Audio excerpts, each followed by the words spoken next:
All right, friends. Are we ready? This has 7 million views. I waited 60 hours for this. Can I get watch time from the Hollow Knight specific people? Published in February 24 of 2020. It's been 3 days. Sorry, 3 years to the day since Team Cherry's Hollow Knight was first released on PC. Join me as I chronicle the lore. If you were a Hollow Knight only watcher, you waited a lot of hours to see this moment. I have waited a lot of hours to see this moment. We're reacting to the mostly complete lore of Hollow Knight. It's the mossbag video, which I called a moss ball video for a long time because I didn't know who they were. We have finished the game. We have not finished exactly everything. So this may contain some spoilers for us. But goddamn, I'm ready. I've got a notebook full of questions. As a writer, I have been obsessed with the lore here. I've been obsessed with answers. I have been so hungry for more information. Chat promises me that there is a family tree at some point during this video. Thank Christ, because that's the biggest thing that I'm excited for. So what we're going to do is we're going to watch the video. I may pause at times to talk about my specific questions and what answers this has provided. We also get to open, after the video, this beautiful Wanderer's Journal that our mods sent to me. Thank you, Tony, Mars, and Matt, that I have not opened. I have waited for this moment for so long. I told Megan before she left for work today how freaking excited I was for the stream. And she was like, what part are you excited for? And I said, the mossbag video. I need answers. I need answers. So here we are. I'm grinning like a crazy person. Hornet was my sister the whole time. Here we go. Warning, this video contains a few spoilers for Hollow Knight. Please bear that in mind before. This is so hard to read on this journey, or don't. I really don't care. I'm just text on a screen. All right, let's see how the volume is. What's your biggest question before we start? I'll tell you. I've got a couple questions. I mean, the family tree is it, because I have some ideas, but I don't exactly know how the family tree works. I'll talk about that more later. I think the part that I'm most curious about is the White Lady Worm, the 3 children, and why Hornet is different than me and Hollow Knight. I need to figure exactly that out. There's also a couple other... I'll read some of my other questions. Who's Mr. Mushroom, for instance? Very curious about Mr. Mushroom. Where is the banker? Oh, wait, we found that today. What does higher being mean exactly? Are we kept in, or is something else kept out? I don't even know that we're kept in at all. These are good questions. Thank you. What's in the Black Egg Temple? We solved that recently. Why is the infection spreading? I don't know exactly why it's spreading. Who is Hornet, and can I kiss her? I think the answer to that is no. I mean, I could, but it'd be wrong. Who decided to protect Hallownest? Was it just the Dreamers? Was it also just the Hollow Knights? I'm pretty sure we learned recently that it was the king, and that the king made the Hollow Knight do it. So here we are. Prepare for your brain to be blown. I'm ready. What is your favorite video game ever made? I would have to say Cory in the House for the Nintendo DS. But Hollow Knight would be a close second. Hollow Knight was released on February 24th, 2017 by Team Cherry, an indie game studio based in the mythical land of Adelaide, South Australia. Over the past 3 years... Let's just say South Africa. Hold up. Based in the mythical land of Adelaide, South Australia. Yep, all right. Australia. Over the past 3 years, Hollow Knight has become an indie darling. The game has sold over 3.5 million copies. It was the opening game at ADGQ 2019. There's a Hollow Knight book, a line of plushies, t-shirts, nicotine patches, nuclear warheads, and even vinyl records for all you goddamn hipsters. Team Cherry had one goal when making Hollow Knight. They wanted to create a world that allowed players to get completely lost in exploration. We can see this desire in Hollow Knight's design. The levels in Hollow Knight are massive, with secrets and rewards hidden in every nook and cranny. Lost, you say? Never. Be that powerful charms, special abilities, or, The game's navigation system requires the player to work for their map, forcing them to make a stronger mental image of the world in their head. Christopher Larkin's score and Ari Gibson's artwork lend to this as well, creating an atmosphere that the player won't want to leave. But there's one aspect of Hollow Knight that keeps people like me coming back: the world building. Same. When Super Metroid launched in 1994, it stood out for its amazing sense of immersion. Now in 1994, I was busy not being alive, but I've watched enough YouTube video essays to know that this game was a big deal. In case you didn't know, Super Metroid is basically the granddaddy of all Metroidvanias. That's why they're called Metroidvanias. Yo, spoilers! Now in Super Metroid, there are moments that give the player a sense of depth. Basically the feeling that this world exists outside of Samus's interactions with it. In the room right before that diabetic crocodile thing, Samus can find the corpse of a random soldier. His inclusion here doesn't change the gameplay at all, but instead gives the player a sense of wonder about the world they are exploring.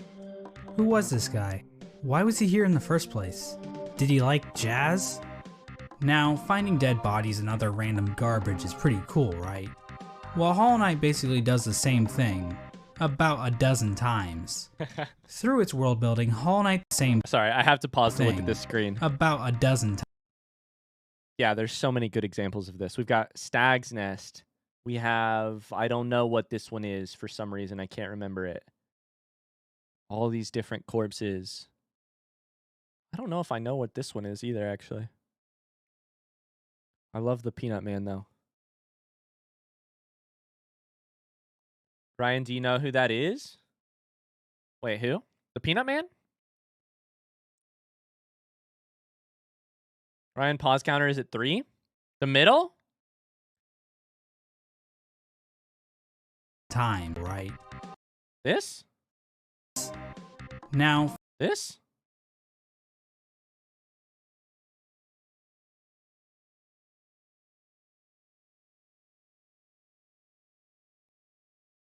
finding dead bodies and other random garbage is pretty cool, right? Well, Hollow Knight... Oh, fuck you guys. Fuck you guys. Yep, I do know who that is. And I also know that he can be alive. Does his body float into the thing? Into the junkyard in Royal Waterways if you kill him? Knight basically does the same thing, about a dozen times. No. Through its world building, Hollow Knight turns Hallownest into a living kingdom. Oh, 7. You can sense the ancient history of the land when you look at dilapidated structures or giant barred doors. Nothing feels like it was put into the game randomly. There's a reason for it all.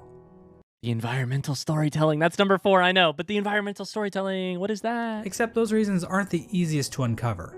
Hollow Knight's narrative is buried under layers of NPC dialogue, item descriptions, lore tablets, and even additional content like the Quarrel comic and Fangamer's Wanderer's Journal. These past 3 years have seen an insane amount of research by the Hollow Knight community to make sense of Team Cherry's sprawling world. We've even made it to the point where people are looking at the in-game signs to try and decipher Hallownest's logographic language.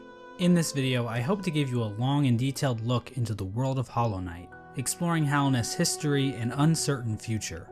When I'm not busy making surprisingly accurate Super Smash Bros. Roster speculation videos, or insightful podcasts about beloved subjects like the Donkey Kong Country television series, or whatever this was supposed to be, I'm usually making videos about Hollow Knight. And while I am a seasoned Hollow Knight lore expert, I cannot confirm that every musing or theory presented in this video is completely correct. Goddamn. I highly recommend checking out the lore section. I respect the shit out of this person, holy cow. Section of the Hollow Knight wiki if you want a more neutral explanation of Hollow Knight's lore. But if you're too lazy to read, then I suggest you sit back, order some Domino's pizza, or just grab a block of cheese from the fridge, and enjoy the mostly complete lore of Hollow Knight. It's a simple fact of life that every human worships a god, Radiance. be that technology, ideologies, or in rare cases, God. As it turns out, the bugs in Hallownest pretty much operate in the same way. From the mosskin born from the dream of a giant slug, to the emo kids of the ancient civilization who literally worship the darkness, there is no shortage of things to worship in the world of Hollow Knight. Our story begins with a creature very much worthy of worship. A creature born from the carcass of a worm. The carcass can still be found in the Kingdom's Edge, and it's our only good look at what worms actually looked like. At the time Hollow Knight occurs, it is suggested there are no worms left in the world. They were incredibly long creatures that featured little to no limbs. Another more mysterious property of worms was that they had some kind of prescience or foresight. Basically, they could see the future to some capacity. It isn't clear how effective this ability was. Considering how the entire race went extinct, this foresight ability must have been pretty shit. Getting back to this particular worm carcass, it is explained Classic foresight problems. Oh, you didn't see your own death coming? Wow. that this worm traveled across the distant mountains and wastelands beyond Hallownest. Once it arrived in Hallownest, the worm died. Except not really. Inside the maw of the carcass sits a pale broken egg, out of which hatched a new form of worm, a being of meager shell. Our king. This form of the worm is usually referred to as the Pale King, and he's the character basically responsible for everything that happens in Hollow Knight. The Pale King is a higher being, a type of creature that exists above all others. Higher being? His body was said to shine with a radiant visage that harmed those who looked upon him. The ultimate That's from the scene where we're climbing out of the thing. From the birthplace. goal of the Pale King seemed to be in line with that of other worms. A line from the cryptic Mr. Mushroom reads, "Worms pull bugs into their thrall, till ages pass and kingdoms fall." In other words, it's just in their nature. Dogs wag their tails, cats bury their shit, and worms bring massive amounts of bugs into their service in order to form long-standing kingdoms and civilizations. And here in a far corner of the world, the Pale King emerged from the corpse of his former self and began to build his eternal kingdom, Hallownest. One of the things I'm so looking forward to about this is the linear. I don't know how linear the story will be, but the fact that we've started so linear and the game is obviously so not linear. Like, we don't encounter the pale worm stuff until late, or at least I didn't. We didn't encounter the, like, understanding that the Pale King is the worm's whatever until really late. And so by then we already have a whole, like, potential timeline, potential thoughts. But right now we're getting it in, like, ABC, you know? That's going to be so good for clarity. 'Cause I feel like half of the unclarity that I have about the game is the fact that I encountered everything in such weird orders. Yeah. There's this one slight problem. There's like people already living there. The area that would eventually become Hallownest Oh my god. That is cool.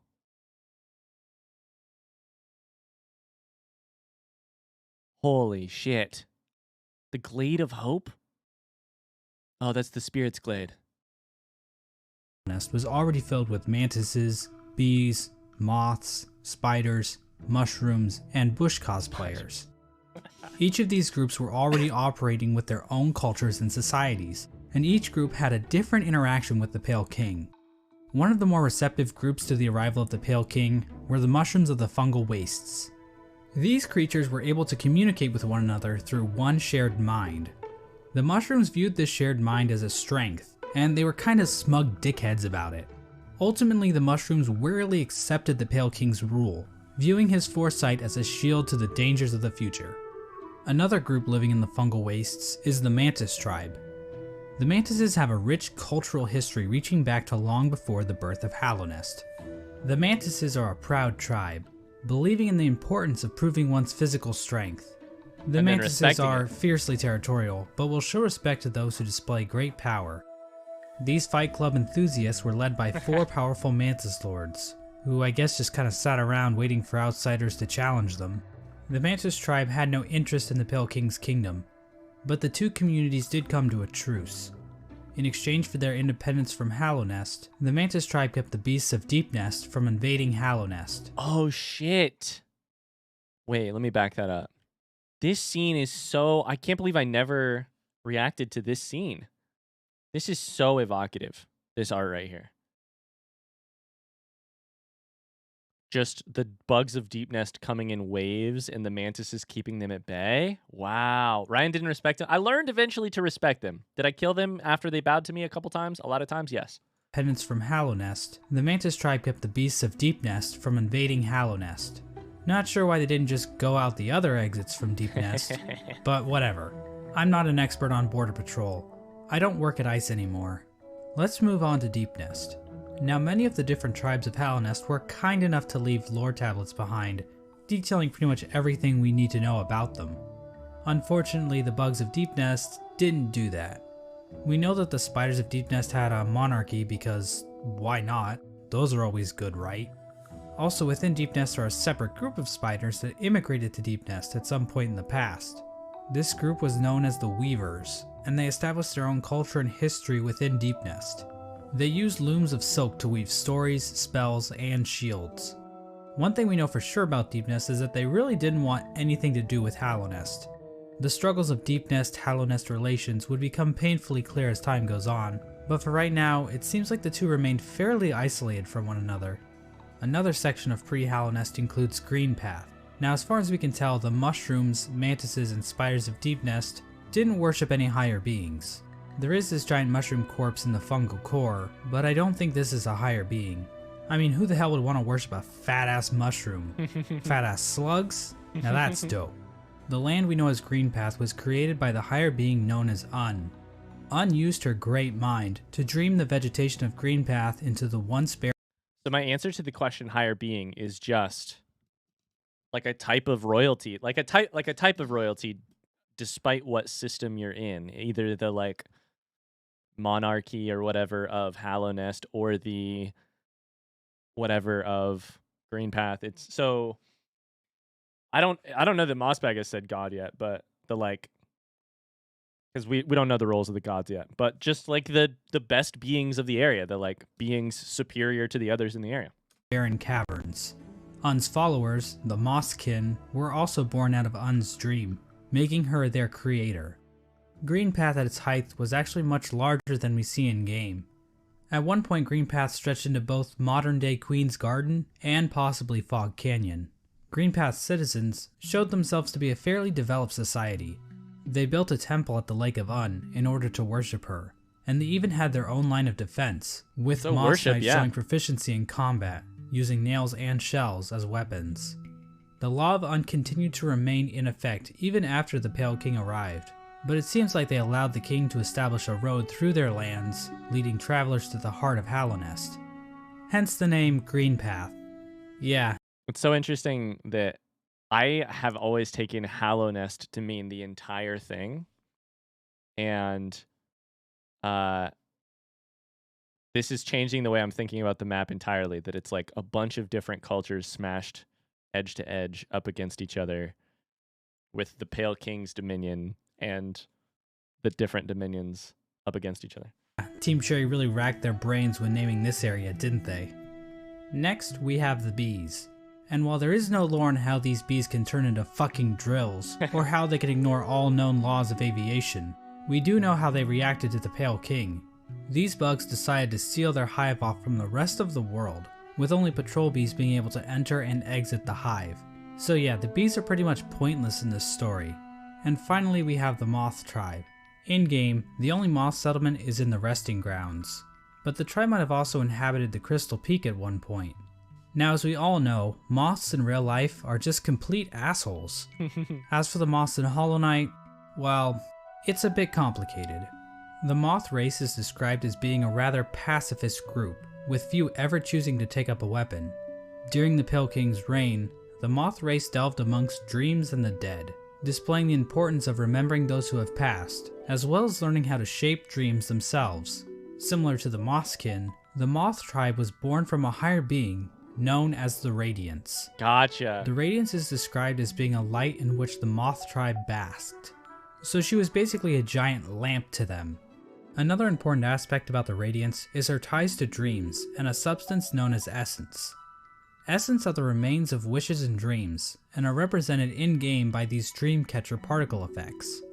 Essence can take the form of whispering roots, as well as dream ghosts, both of which are memories taking root in the world. The Radiance appears to be a creature made of essence. There she is. But she isn't the only higher being to give off essence. Un has She's literally the moth mommy. I called her right. Green particles, the Pale King has gray particles, and this sexy character named Grim gives off fiery red particles. Sexy. However, the Radiance appears to be the main god when it comes to dreams, even if other gods also dabble in the dream realm. Getting back to the Moth tribe, it is their interaction with the Pale King that we need to discuss. Basically, the moths turned their backs on the Radiants completely in order to worship the new light that had appeared, the Pale King's light. So yeah, Pay the taxes. moths Pay your are Pale King assholes in taxes. this game too. With her tribe forsaking her, the Radiants became a forgotten memory, a remnant of the past, and a thing that's definitely not going to come up again later in this video. And so the Pale King's new kingdom was established, Hallownest. But there is one aspect of Hallownest that we need to discuss. God, that's so beautiful. Unfortunately, to better understand this, we're going to So it does say Hallownest is the entire thing. It's just that it wasn't originally that way, which is why the leftovers of every part of the culture. Interesting. Okay. have to read some poetry. In wilds beyond they speak your name with reverence and regret. For none could tame our savage souls, yet you the challenge met. Under palest watch you taught, we changed. Base instincts were redeemed. A world you gave to bug and beast as they had never dreamed. This is from a poem titled Elegy for Hallownest, written by Modemon the Teacher. The poem appears at the beginning of every playthrough, and hints at what the Pale King and his kingdom offered. Much of the land outside of Hallownest appears to be a wasteland, where bugs survive off of instinct, without the burden of mind. Hallownest somehow taught these bugs and tamed their savagery. Basically, the Pale King changed the instincts of his subjects, and granted them higher thought. To get a better picture of this, let's look at two different characters, Boone and Tuck. These Boone and Tuck? adorable. Let's look at two different characters, Boone and I don't even know if I recognize that person on the left. Tuck I recognize. That's the person who travels royal waterways picking up junk. Tuck. These adorable panda bug things give us a clear display of Hallownest's effect. While both appear to be the same species of bug, Boone is dumb as a sack of rocks, struggling to string together words, while Tuck speaks fairly clearly. Boone is just from the comic. Okay. The main difference between these two characters is that while Boone lives outside of Hallownest, Tuck lives beneath the city's capital. Basically, it appears as though Hallownest is a literal holy ground that raises the intelligence of those who dwell within. Incredible. The Pale King established a path, starting from the kingdom's entrance in King's Pass, winding through Greenpath and the fungal wastes, and finally ending at the massive capital at Hallownest's heart. We now know the capital city as the City of Tears, but that was likely not its original name. The rain that falls down onto the city from the blue lake above didn't begin until after the kingdom collapsed. So unless the capital was originally named by some edgy literature student, the name City of Tears wouldn't have made much sense. The king's motivation for all this appears to have been his desire to be worshipped. The citizens of Hallownest believe that the Pale King created the world, and everything in it. Shrines to the king can be found scattered throughout the kingdom, and king's idols were created and distributed to followers of the king. Despite I don't know that I ever saw that in the background. the word and king's Or pieced together that it's the king in the background. idols were created and distributed to followers of the king. Despite the worship, the Pale King often kept himself hidden from his subjects, possibly to hide his blemishes. I mean, if you look at the size of the real Pale King to his statue in the ancient basin, the man is clearly overcompensating. The Pale King's White Palace was also built underneath the city, separating him from his subjects even more so. At the same time, certain powers became shunned in Hallownest, though we don't know for sure if the Pale King had anything to do with this. Lifeblood is a blue liquidy substance. You never saw it? I never like paid attention to it, or I never saw it. Powers became shunned in Hallownest. That leaves those who drink it feeling refreshed. However, the use of lifeblood was seen as a taboo, and those who used it were demonized as heretics. The use of soul for combat was also shunned. Soul is a sort of life force in Hollow Knight that animates the bodies of living creatures. But some characters are able to control the soul of others to conjure powerful spirits. But aside from a few exceptions, no citizens of Hallownest ever use this power. However, the Pale King did Gotcha. Aside from a few exceptions, Soul Master, the person who was harvesting and gotcha. didn't rule alone. There was another higher being in the mix, a being known Pause counter 17. Now that I paused to read that, we're at least 18. as the White Pause counter 18, by the way. Wait, that makes it 19? Wait. Lady. The White Lady is a weird brute-like being that can be found in the modern-day Queen's Gardens. She is encased in a strange cocoon, and we know very little about her. With as much exposition we get But she for the Pale King, talks so much. there is next to nothing on the White Lady. but one thing we do know is that she likes to breed. Like, a lot. Yeah, yeah. The White Lady would often retreat to the Queen's Gardens, an area of land once controlled by the Mosskin. How exactly she walked around and actually went places is a lore question too deep for even my expertise. The White Lady is also known as a pale being, along with the Pale King. What exactly are pale beings? Well, we don't know for sure, but they seem to stand out even amongst higher beings, as being even more powerful. I know that's a little confusing, so let's try using an example. I'd say that regular higher beings are like a TP-Link Archer C7 AC1750 wireless dual-band gigabit router, while pale beings are like the Asus RT-AX88U AX6000 dual-band 8X gigabit Wi-Fi router. Under the Pale King, Hallownest underwent a bit of an industrial revolution. He ordered the construction of the stagways, which were used to transport passengers and goods. The Forgotten Crossroads and the storerooms above the City of Tears were used to store goods that traveled along these stagways. The king also ordered the construction of the tramways, because literally no one is safe from the threat of automation. A tram was built between the Forgotten Crossroads and the resting grounds. A second tram was built from the kingdom's edge across the ancient basin over to Deepnest. And then a third tram was started in Deepnest and attempted to go further into Deepnest. Not sure how useful that would have been to the bugs of Hallownest, but whatever. The Pale King's a smart guy. I'm not gonna question him. But anyway, the Pale King's super smart plan to build a tram in Deepnest ended up getting a few of his tram workers killed. The bugs of Deepnest rejected the Pale King's attempt to build a tram in their territory, further cementing the poor relations shared between the two groups. Aside from convenient fast travel, regular pathways were also used to cart goods around the kingdom.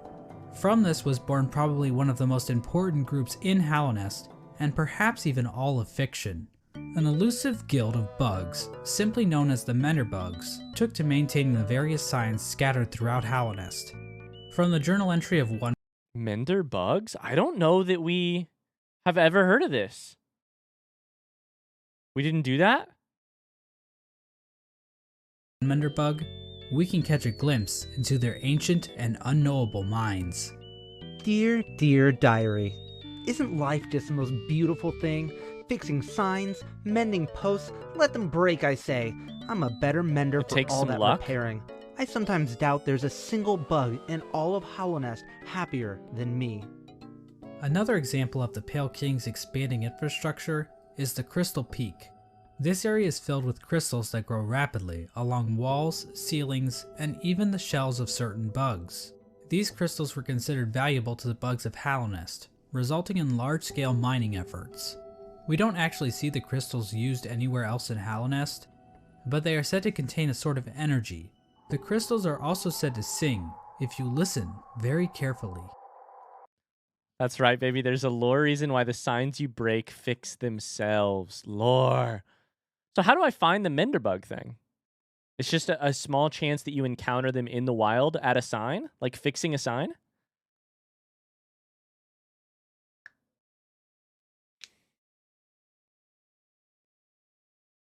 I thought Menderbug stuff was just a joke. Later in video. Okay. That's it. By the way, at any point during this video, if the answer is later in video, spam later in video. I'll just keep watching.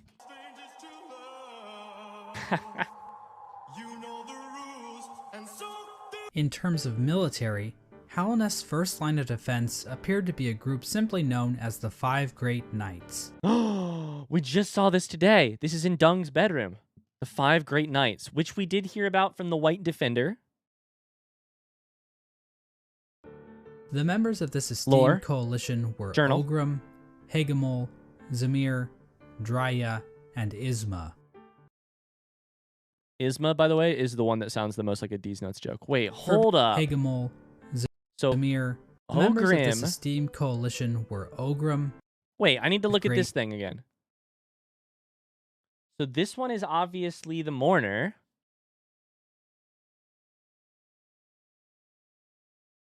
Is this one on the right Dung Defender? Chat, we're going to pause a lot. We're going to pause a lot. You can keep trying to count if you want, but I'm going to pause a lot. This one is Drya, potentially? Great Knights. The members of this esteemed coalition were Ogrim, Hagamol, Zamir, Which is the statue outside of City of Tears, Hegemol, which is confusing to me. Drya, and Isma. For being so important, most of the information about these knights has been lost to time. Olgrim is the knight we know the most about, since he is one of the few knights still alive during the events of the game. Olgrim expressed a great amount of loyalty towards the king, and he maybe had something going on. That's a statue made out of shit worshipping his king! That's so cool! A great amount of loyalty towards the king, and he maybe had something going on with Isma, but we really don't know. Hegemol was known for his sense. We're pretty sure he had something going on with Isma. That smell. What's the line? The smell reminded her of a summer spent. I've got it saved on my phone. That's a shitty king. That's a shitty king right there. Ogrim, my knight. Potent smell does recall such joyous memory. Only a short moment we had together, compared to ruin now endured. What shining times they were. Wrong person? Wait, what do you mean? Of humor and his son with Isma. A great amount of loyalty towards the king, and he maybe had something going on with Isma, but oh no, he also definitely had something going on with the queen for sure. We really don't know. Guaranteed. It's Hegemol was known for his sense of humor and his soft-spoken voice, but at the same time, he was also dummy thick. Mysterious Ymir arrived in Hallownest from a serene land, bringing with her a collection of delicate flowers. At some point, she also got into a relationship with a mantis, but not just any mantis. The traitor. A daughter of one of the mantis lords. Tell me more, please. The bottom question on my notebook is, who is the traitor? So yeah, it seems like these great knights were slaying in more ways than one. All we really know about Drya is that she was fierce, caring, and wise. As for Isma, she was described as being kind. She also appears to be some sort of weird plant life form, but there's no information on where she's from or what her powers were. The 5 Great Knights play an important role in the Champion's Call, the Knotted Grove, and the Battle of the Black Worm. We have no idea what these events were or how they affected Hallownest, but they sound cool nonetheless. During Hallownest's reign, there was another strange area that seemed to exist separate from the Pale King's rule. Carved out of the corpse of an ancient bug, an area called the Colosseum of Fools was constructed, and it was a destination for warriors from outside Hallownest. The sole purpose for fighting in the Colosseum appeared to be simply for glory, with a mysterious figure known as the Lord Fool overseeing the combat. We don't know when the Colosseum was constructed or if the Pale King was involved, but one of his servants, the Pale Lurker, became a champion in the Colosseum, perhaps indicating the Pale King's approval. And finally, there was the Royal Waterways, where the fecal I love it when mossbag says we don't know, because that just affirms for me that playing Hollow Knight, a very normal experience is to not know. Excrement of the kingdom mossbag also does not was know. washed Thank out God. into the fungal wastes. This area saw the rise of a species of parasite-like creatures called the Flukes. The Flukes spawned from the Fluke Marm, a giant monster with cavities in which tinier Flukes live. Don't say it, chat. There really isn't too much lore involved with the Flukes, but I do need to point out that the Fluke Marm is canonically a MILF. Like, that's not even debatable. The sky is blue, 2 + 2 = 4, and we all want to fuck this thing. God damn it. And so this was the kingdom of Hallownest at its height. That's funny. Hallownest was a That's really vast funny. kingdom connected by a network of Canonically. stagways and tram stations. The bugs of Hallownest mourned their dead on the resting grounds. I said, don't say it, chat, and then they were like, where do you think we got it from?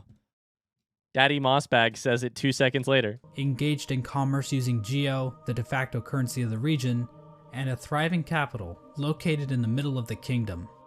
The Pale King had succeeded in crafting a full-blown society, but we all know there are pitfalls to living in a society. As a suspiciously knowledgeable hunter points out in his journal, the Pale King had created a population of weak and pathetic creatures. The bugs of Hallownest did not hunt for their own food, and had become complacent with their comfort. This is even more obvious with the east wing of the capital. These greedy members of Hallownest's high society became complete cowards, obsessed with riches and plum from excess wealth. The bugs living in Hallownest Prime looked quite different than the instinctive simpletons they once were. Their savagery had been replaced with intelligence, and through that intellect, they gave the Pale King the devotion and service he desired. And while there were a few snags along the way, they were shining times for the king and his subjects. So what went wrong? Resting at the threshold of Hallownest is a strange lore tablet, proclaiming Hallownest to be the last and only civilization. It calls Hallownest an eternal kingdom. This appears to have been the Pale King's goal, for Hallownest to stand against a wasted world as a final beacon for civilization. And that was the Pale King's ultimate folly, to think that he could succeed where so many others had failed before. Long before the Pale Kings or the Barry Bensons of the world, the land of Hallownest was controlled by an ancient caste. Hints of Hallownest history are littered throughout the land, with the most shout out to Anonymous for the merch purchase. That's hilarious. I was like, wait, how did mossbag get my alert? Shout out Anonymous. Thank you. There's another one. Oh, incredible. Thank you. Thanks for the merch purchase. I just realized our video went live on YouTube talking about our merch. So we might get that alert a lot during this reaction video. Sorry. Notable examples being the soul totems and arcane eggs. One sect of these ancient bugs didn't worship a god like the Pale King or any lord, but instead a dark and mysterious substance known as the Void. The Void. This ancient caste once also tried to lay claim to the entire land of Hallownest, but they too failed. In his quest to conquer all of Hallownest, the Pale King had made an enemy long forgotten, an enemy that was about to be remembered. Okay. I mentioned earlier that the Moth tribe entirely forgot about the Radiance in order to worship the Pale King, but that isn't quite true. Memories of her still lingered, and hushed whispers of faith kept the Radiance alive. At the summit of the Crystal Peak, a location known as Hallownest Crown, a strange collection of glyphs can be found. Joining these glyphs is a statue of the Radiance. A Radiance butt plug, if you will. Yep, Radiance butt plug coming soon to an Etsy shop near you. It's tapered in exactly the right way.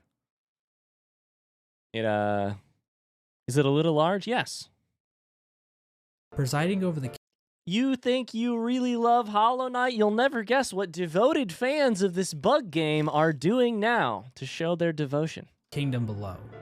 This old summit is the sole standing shrine left to the Radiance. This was built in It's bug size? Right, but it's really big for bugs, so in order to keep the memory of the Radiance alive. The Radiance's light began to appear in the dreams of Hallownest citizens. This light manifested itself in an infection that ravaged through the kingdom's tunnels. Alright, I have to hear that again. The infection appears. I need to hear exactly the lore on how the infection appears. The Radiance's light began to appear in the dreams of Hallownest citizens. This light manifested itself in an infection that Radiance's light appears in the dreams of the beings in Hallownest, which then manifests itself as an infection. Okay. ravaged through the kingdom's tunnels. Those infected would fall into a deep sleep and awaken with broken minds. Some of the lesser bugs tried to resist the Radiance's light, which only resulted in them being consumed by it even more so. Many infected bugs lost their wills and began attacking bugs that weren't infected. The infection also twisted the bodies of its hosts, causing them to bloat and occasionally develop orange cysts on their bodies. For many victims, they were reverted back to their basic instincts, carrying out the duties they once fulfilled in life, but now as mindless slaves. Those caught up in the infection were linked into the Radiance's hive mind, allowing her to control their bodies if needed. Did you even see that? Did I see what? Oh, today. Yeah. You can't cure your dreams. You can't escape from yourself. As the infection spread across Hallownest, many groups looked to solutions to fight off the Radiance's light. The gates to the City of Tears were closed in an attempt to keep the infection from reaching the city. That answers my question. Why is the City of Tears closed off from fungal waste? Because it hit fungal waste first, and then the City of Tears attempted to defend itself. The stagways were also shut down at some point, and many of the stags eventually died out, but some took more proactive efforts against the infection. The scholars of the Soul Sanctum decided to harness the power of Soul in an attempt to fight the infection. This resulted in the deaths of hundreds of bugs, whose souls were sucked out and injected into the bodies of the scholars. Their goal was to achieve some kind of pure focus, which would somehow protect them from plagues of the mind. The scholars' leader, the Soul Master, was driven mad by the sheer power of soul, and his entire sect failed to avoid infection. But hey, at least they took as many innocent people down with them as they could. Damn it. The Mantis tribe, showing a stronger will than the common bug, were able to stave off the infection. However, one of the 4 Mantis Lords turned against his sisters. He and his followers took the infection willingly, as it gave them more strength and courage. At some point during all this, the Traitor Lord and his followers were exiled from the Mantis village, eventually taking up residence in the Queen's Gardens. Which is why you see Mantis Lord architecture here in the Queen's Gardens. I think we read part of the when we beat the boss that I don't remember that that we get help from right before we meet the White Lady. I think when we read the description of that / maybe the Petras, we heard a little bit about this, or at least hinted at it. The Traitor Lord's daughter ended up dying at some point. This is the same Mantis that was in a relationship with Zamir, one of the 5 great Traitor Lord's daughter. The traitor is the 4th Mantis Lord who left. The daughter of the traitor lies here. That is in a relationship with the Grey Mourner, aka one of the 5th Knights. Oh, buddy, we got it. Knights. But the Mantises rejected their union because of Zamir's outsideness. As a gamer, this type of prejudice is all too familiar, and honestly, it makes me sick. Lore! With the 5 Great Knights completely useless to fight against the infection, the Pale King devised his own scheme. A scheme involving a strange substance known as Void. As I mentioned earlier, the Pale King's White Palace was built in an area called the Ancient Basin, but his castle wasn't the only noteworthy thing down there. At the bottom of the Ancient Basin was the entrance to a pit known as the Abyss. Within the Abyss was a lake composed of void. The Pale King realized that this void could be given form, as evidenced by an imprint of such deep within the Abyss, possibly left there by the ancient civilization that predated Hallownest. The Pale King devised a workshop in his palace, where he placed void in armor shells imbued with soul, creating servants known as King's Molds and Wing Molds. These void Alright, I'm backing that up to hear that one more time. creatures. So he made a workshop where he imbued armor with void, creating King's Molds? Workshop in his palace, where he placed void in armor shells imbued with soul, creating servants known as King's Molds and Wing Molds. These void creatures were somehow imprinted with the desire of the Pale King, so that they would serve him. It isn't clear when the Pale King started making these creatures. There is evidence to imply that even common bugs were aware of King's Molds, but the point is, the Pale King turned to the void in order to create another creature, one that he believed could contain the Radiance and her infection. He tried to create a pure vessel. The Radiance's infection needs its host to have a will and a mind in order to enslave it. The Radiance's infection needs the host to have a will and a mind. Can I get an exclamation cost in the chat? No cost too great, no mind to think, no will to break. Wow. I have chills. Holy shit. The thing that is separate from us, we can't be infected because we have no mind to think and no will to break. A pure vessel would be a creature made of void, designed to lack those features.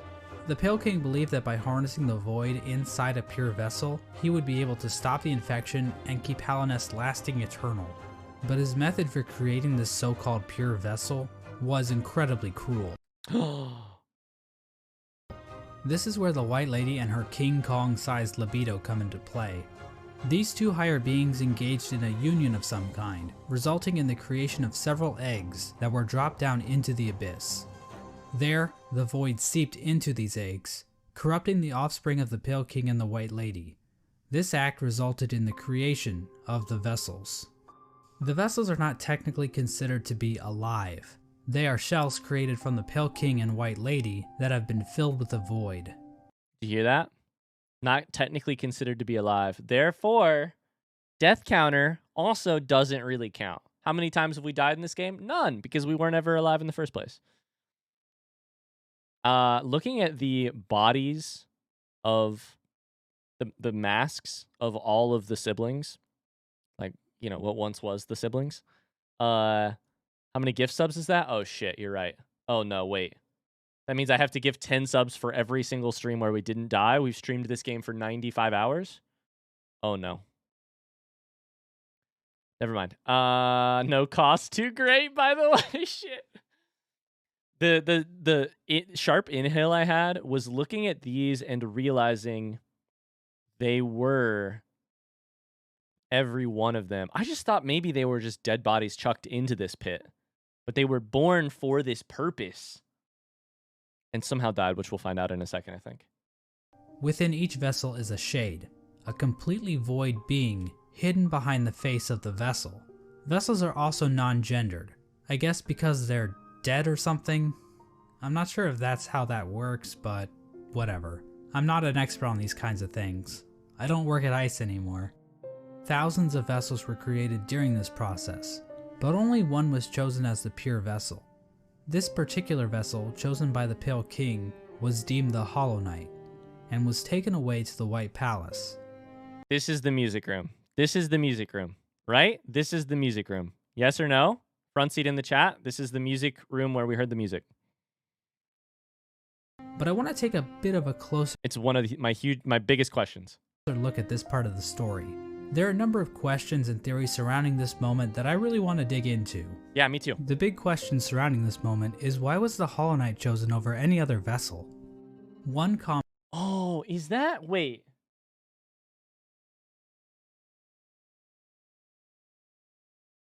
Hold up. comment surrounding this The biggest question I have had this whole time, it is the Hollow Knight that we fight. Is who the fuck, when we make it to the top of this, who the fuck is standing there beside the king? And I'm like, they have a weird horn. They have a weird horn.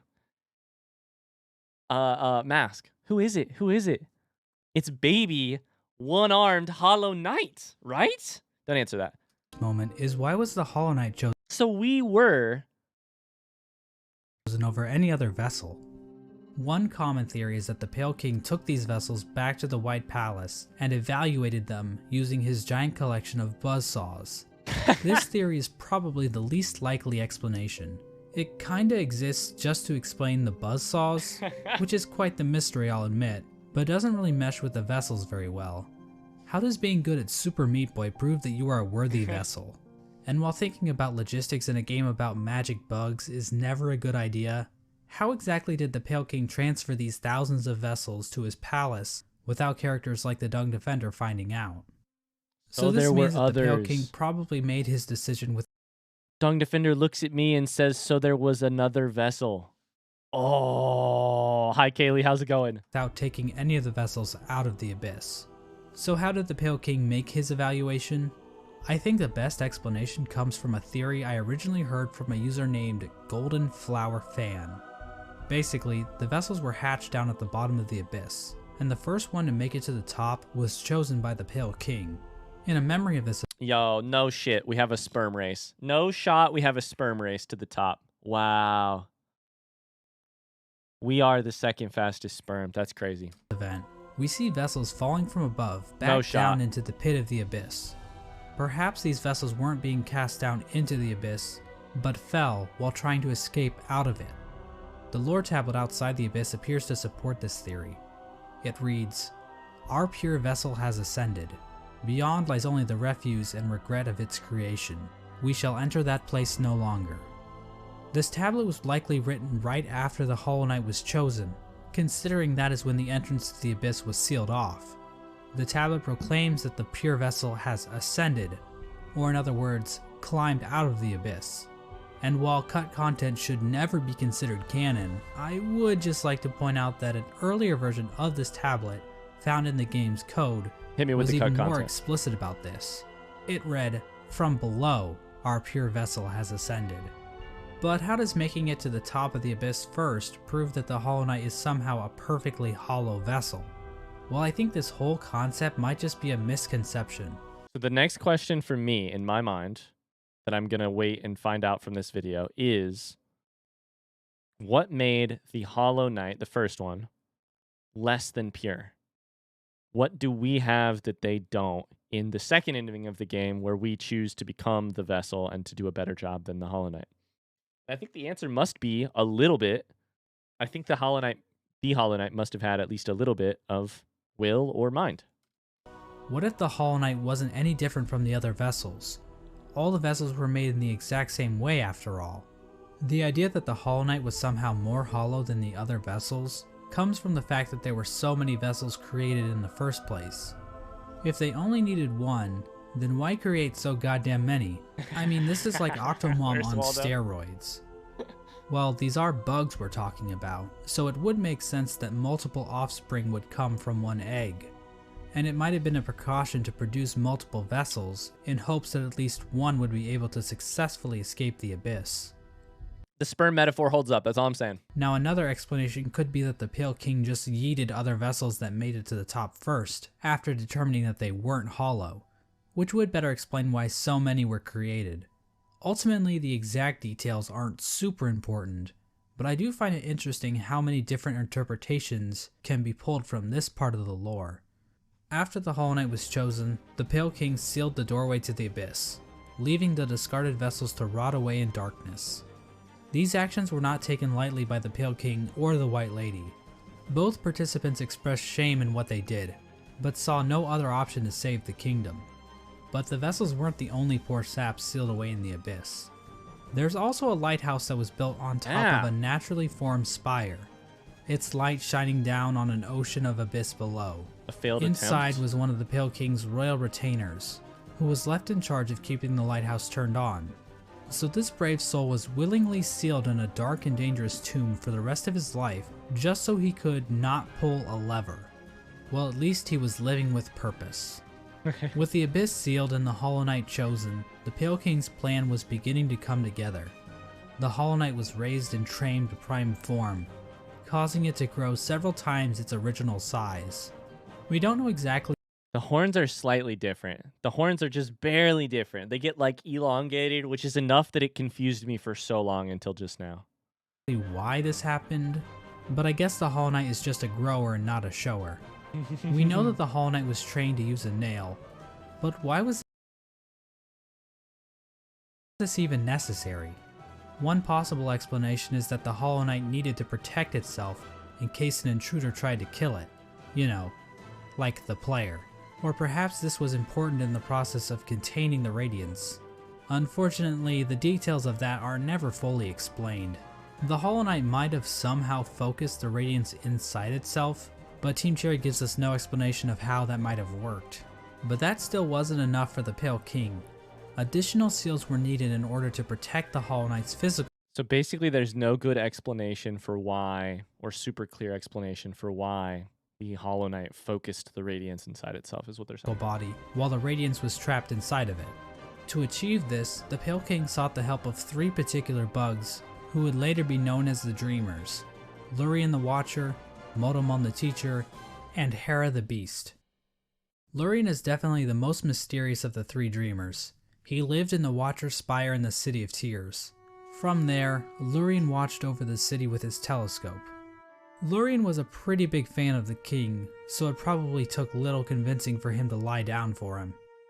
Lurien might also be tied to another strange incident that occurred in the City of Tears. Hidden on some of Lurien's lore tablets are images of jars, the same jars that can be found stockpiled in the Tower of Love. This building sits on the outskirts of the city, and is the setting of one of the most bizarre bosses in the game, the Collector. The Collector is a void construct that appears to have been made from the same mold used to create the King's molds. But the Collector is unique because, well, Good grief, he's naked! The Collector stayed in the Tower of Love with a noble bug who likely owned the establishment. In the tower, a number of bugs can be found captured in jars, implying that these two were tasked with collecting these creatures. However, the Collector somehow became obsessed with grubs, creating a map to keep track of grubs it captured in jars, as well as keeping a strange shrine displaying a. Did we ever see this image? Front seat question. No? Did I miss something inside of the tower? Hidden room? Fuck. That's so cool. It looks like the Stagway map, but we missed it. Damn. This is really cool. Okay, collector became obsessed with collecting grubs. Grub in the style of the Vitruvian Man. Eventually, Good the reference. bug staying with the collector decided to lock it inside the Tower of Love and fled to the Queen's Gardens, where it died, likely Interesting. due to overexposure to the void. Despite being locked up in the tower, the collector is still spotted by the hunter at some point, which either means this only happened recently, or the hunter has been farting around in Hallownest for a long-ass time. We have no idea what these creatures were trying to do. It's implied that the collector was trying to preserve the creatures of Hallownest, perhaps trying to protect them from the spread of the infection, but we don't know where the collector's obsession with grubs originated, and while Larian does seem connected to all of this, we don't know how involved he was with this operation, or what its end goal I love exactly that we're getting was. an explanation of Modomon the grubs. teacher lived in the teacher's archives, a library built atop a lake of acid in the Fog Canyon. The lower half of her body consists of tentacles, making her a popular subject for the thriving Hollow Knight R34 community. God damn it. The archives and the Fog Canyon as a whole are also filled with these strange Metroid knockoffs.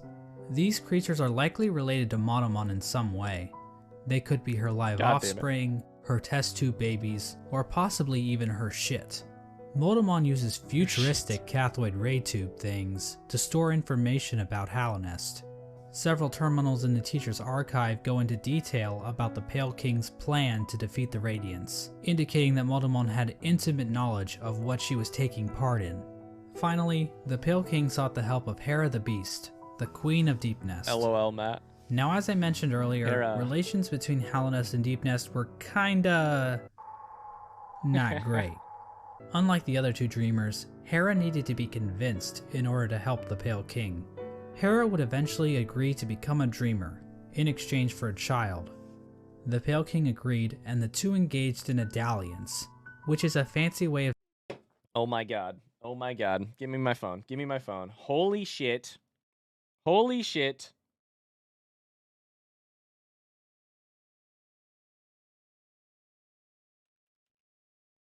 Unlike the other two dreamers, Hera needed to be convinced in order to help the Pale King. Hera would eventually agree to become a dreamer, in exchange for a child. The Pale King agreed, and the two engaged in a dalliance, which is a fancy way of It faced the gendered child. She's a fierce foe, strong in mind and body, striking reflection of her mother, though the two were never permitted were permitted little time together.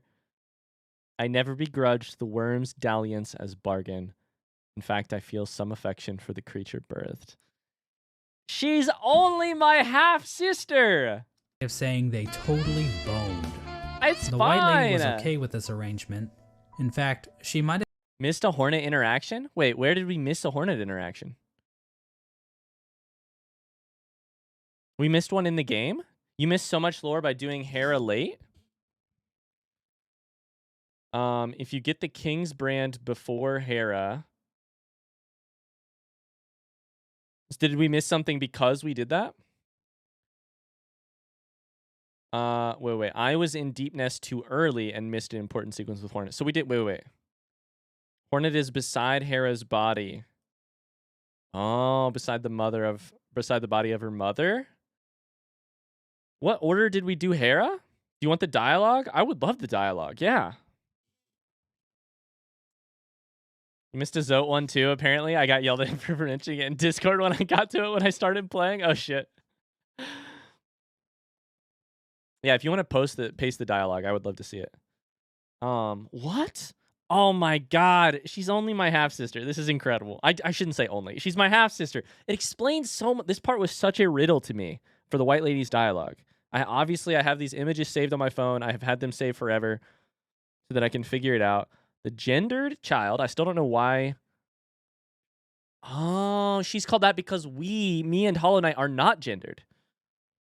Wow. Me and the siblings, not the brothers or sisters, the siblings. Me, Hollow Knight, the siblings, non-gendered. Hornet is gendered, which explains why gendered child, she's a fierce foe, strong in mind and body, striking reflection of her mother. I don't really see it, but I also never really paid attention. The two were permitted little time together because Hornet must be taken. There's got to be a chapter on Hornet here. No? I mean, I'm sure there will be mentions of it. I never begrudged the worm's dalliance's bargain. I feel some affection for the creature birth. The white lady feels affection for Hornet, even though Hornet is not her daughter. The dialogue says, so you've slain the beast, and you head towards that fated goal. I'd not have obstructed this happening, but it caused me some pain to knowingly stand idle. What? You might think me stern, but I'm not completely cold. We do not choose our mothers or the circumstances into which we are born. Despite all the ills of this world, I'm thankful for the life she granted me. It's quite a debt I owed. Only in allowing her to pass and taking the burden of the future in her stead can I begin to something. Can I begin to something? Leave me now, ghost. Allow me a moment alone before this bedchamber becomes forever a shrine. If you dream nail Hornet there, she says, Mother, forgive my inaction, but another path may be possible. Oh. Can I begin to repay it? Oh. Hornet. I have chills right now. Wow.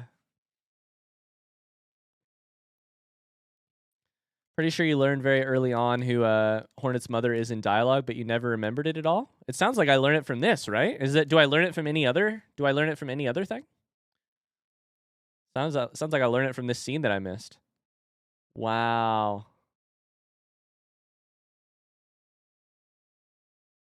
We do not choose our mothers or the circumstances into which we are born. That is so lovely.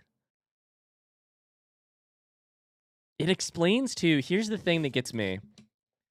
It explains to me why one of the questions of Hornet's involvement for me has always been, is Hornet just an interested party because Hornet happened to be in the kingdom and happened to be a higher being? And the answer is no, of course.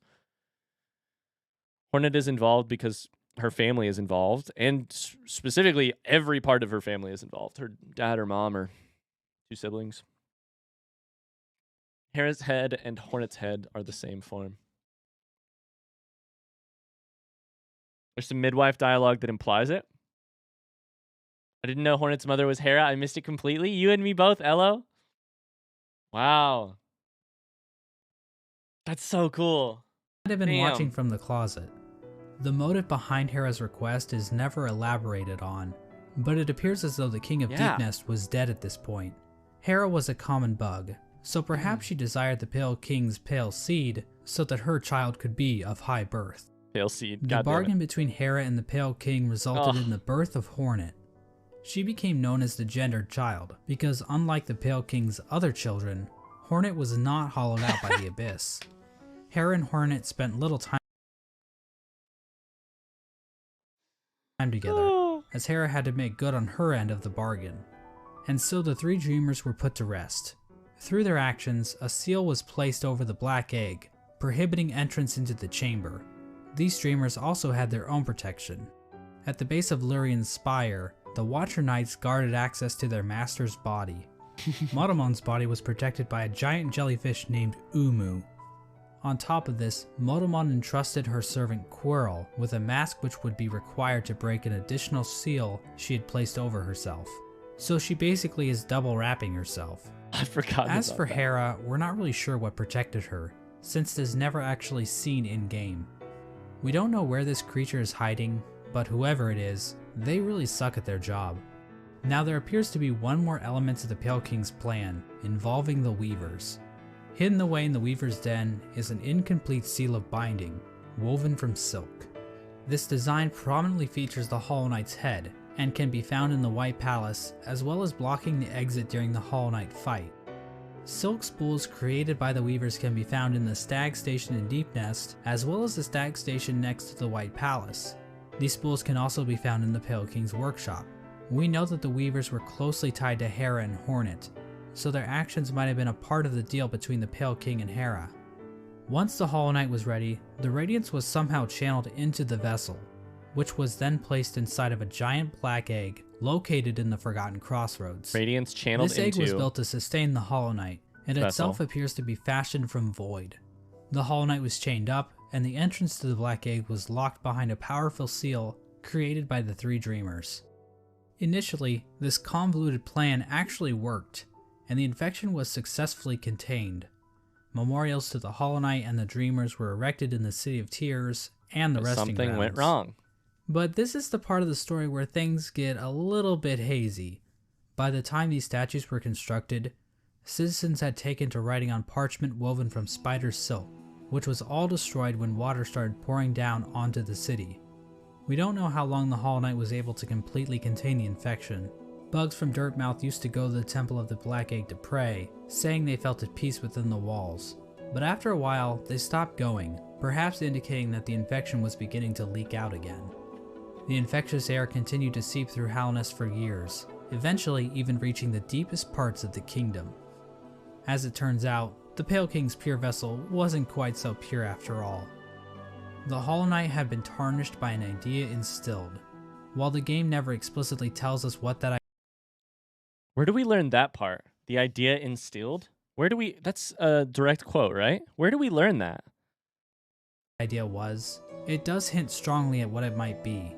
Hidden away in the White Palace is a memory showing the Hollow Knight and the Pale King sharing a moment. The Hollow Knight might have developed...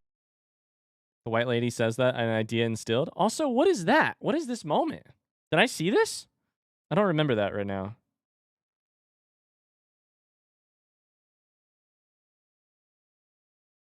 Path of Pain reward. Oh, is it memory? Oh, that's so good. It does hint strongly at what it might be. Hidden away in the White Palace is a memory showing the Hollow Knight and the Pale King sharing Just dad and son tossing a ball back and forth, you know? a moment. The Hollow Knight might have developed a parental bond to the Pale King. Where the ball is asking your son to remain in sort of perpetual torment, chained inside of a sealed temple forever to sacrifice for your kingdom. And who could blame it? The Pale King is a pretty great dad after all. You know, if you ignore the infanticide and everything. Remember those smug mushroom dickheads? Well, it turns out their trust in the Pale King was a complete mistake. That shared mind isn't looking too good now, is it? In the fungal core, the corpse of a giant mushroom lies dormant. Its final thoughts were, pale worm. We can now talk about how bad Spore Shroom is. If you'd like to be banned, you can definitely... I'm kidding. Spore Shroom supremacy, though. Spore Shroom supremacy. Tony, that's said really well. Try not to volunteer info if it's still coming in the video. What good to see a demise unavoidable? This could imply that the Pale King always knew that his kingdom was doomed. All he could do was delay the inevitable. This is likely the moment when Hallownest, as it once was, entirely collapsed. The Hollow Knight had not completely stopped the infection, and while it may have taken a while, Hallownest was eventually brought low. It's at this point that characters and areas begin to resemble as we know them in-game. When it became clear that the Hollow Knight was not able to contain the Radiance, the Pale King resorted to his final plan. Plan B, or C, he or D. He fucked off, hiding himself, his White Palace, and his Pale Court in the Dream World. At this point, all of the furniture in the palace was covered under white sheets, similar to how people in the real world cover their furniture while away on long trips. The palace was also completely covered with thorns and buzzsaws, similar to how people in the real world cover their houses with thorns and buzzsaws. The Pale King would eventually pass away while sitting on his throne in the White Palace. There's no confirmation on what killed him, but there are a few things to consider. What killed him? My guess is fucking boredom and time. I don't know. He successfully removed his kingdom there, but in what way? He got to sit on his throne and get worshipped forever and basically listen to the howling of the infection in the real world outside. These nuts to come out? I think that's right. Incredibly dark compared to the rest of the palace. I hope it's remorse, that little shit. And the particle effects and ambient track in this room are identical to that of the Abyss. All of the king's molds surrounding the Pale King are dead. The ancient basin itself also has become stained with the presence of void, as it can be seen as high as the rundown elevator shaft leading back to the city. Remember that bug that was sealed away in the abyss to make sure the lighthouse wasn't turned off? Well, the lighthouse was turned off. I guess that whole living with purpose thing is a crock of shit after all. It seems as though the Sea of Void itself actually convinced this bug to betray his king and turn off the lighthouse. Void is just Now depression. I know what you're thinking. Confirmed. Exactly how conscious is the Void? Is the Void able to think for itself? Can it form strategies? Does it host a podcast? Well, according to this Chozo statue ripoff, the Void is powerful, but not unified. So while it can thrash around at things that come near it, or call out in unison to turn off a light, it's not a single conscious being. Getting back to the Pale King, one could argue that the Void might have played a role in his ultimate demise, and I've argued that viewpoint in the past, but we have to remember that there isn't enough evidence to know for sure. As an expert lawyer and a good friend of mine, Johnny Cochran, once said, Lawyer or lawyer? You know, lawyer? Lawyer? Any evidence that the Void was involved in the Pale King's death is circumstantial. My name is Johnny Cochran. Just above the White Palace, He misspelled his name with a K. That's great. the bugs in the City of Tears weren't faring much better. Even if we ignore the fact that the infection was still around, there were other issues that helped lead to the city's downfall. Due to the gates being sealed, some bugs resorted to cannibalism in order to avoid starvation. And there's also that metric fuckton of corpses lining the walls of the Soul Sanctum. When all was said and done, the only citizen left standing is Eternal Emelita, who just laughs her ass off about it like she's a fucking Dark Souls character. The White Lady ends up in a cocoon deep within the Queen's gardens. She decided to place bindings on herself in order to keep her from spreading her seed. She claims that this is because of the shame she feels in That's her chastity belt? helping keep her Wow. from spreading her seed. She claims that this is because of the shame she feels in helping the Pale King create the vessels. But honestly, That's it's so funny. probably just her kink. The White Lady also diminished her power, possibly as a way to keep herself hidden from unwanted visitors. Outside her cocoon, Drya stood guard, protecting her queen from the violent traitor mantises. Drya is eventually killed off by these bugs, which is actually pretty pathetic if you think about it. I mean, we're talking like the Netgear WPN824N N150 wireless router pathetic. Speaking of great knights dying pathetically, let's move on to Hagemul. Hagemul held the city crest, a key used to open False Knight took over Hegemul's body. Oh, of course that's familiar because it's the body of Hegemul. Fuck, of course. open one of the gates to the City of Tears. That's so obvious in At hindsight. some point, Hegemul's armor shell was stolen by a maggot. Now, maggots were generally looked down upon and forced to do menial labor. They were incredibly weak, and The armor. basically Yeah, good deserved call, good call. all of The the armor. discrimination they got. But this one maggot decided to turn the tide, so he stole Hegemul's shell so that he could defend his downtrodden brothers. His actions weren't motivated by the infection, but instead was the result of how hierarchical caste systems will always lead to revolution from the working class, and that true freedom can only be achieved blah blah blah, capitalism is bad, subscribe to my Patreon. Ogre moved to the Royal Waterways. I knew where and that was going started living in immediately. Shit, changing his name to Dung Defender. Now I love wallowing in shit as much as the next guy, but you'd have to really love shit to put up with living with the flukes. The Dung Defender kept an unwavering sense of duty and loyalty to the king, and love for his fellow knights. So much so that he made shit statues of them. How nice. Ogrim acted as the defender of the pipeways, as well as Isma's Grove. A section of the Royal Waterways became filled with acid, and in the middle of it all rests Isma's corpse, which has been overcome by plant life. Isma is likely the one responsible for this acid blight, but we have no idea what happened to her. Hornet's whereabouts during this time are fairly mysterious.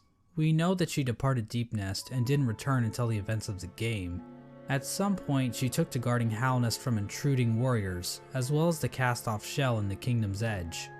Despite the Kingdom's woes at large, fortunately this fate did not befall one of the fandom's favorite characters. The Menderbugs continued to fix the broken signs and wayposts of Hallownest.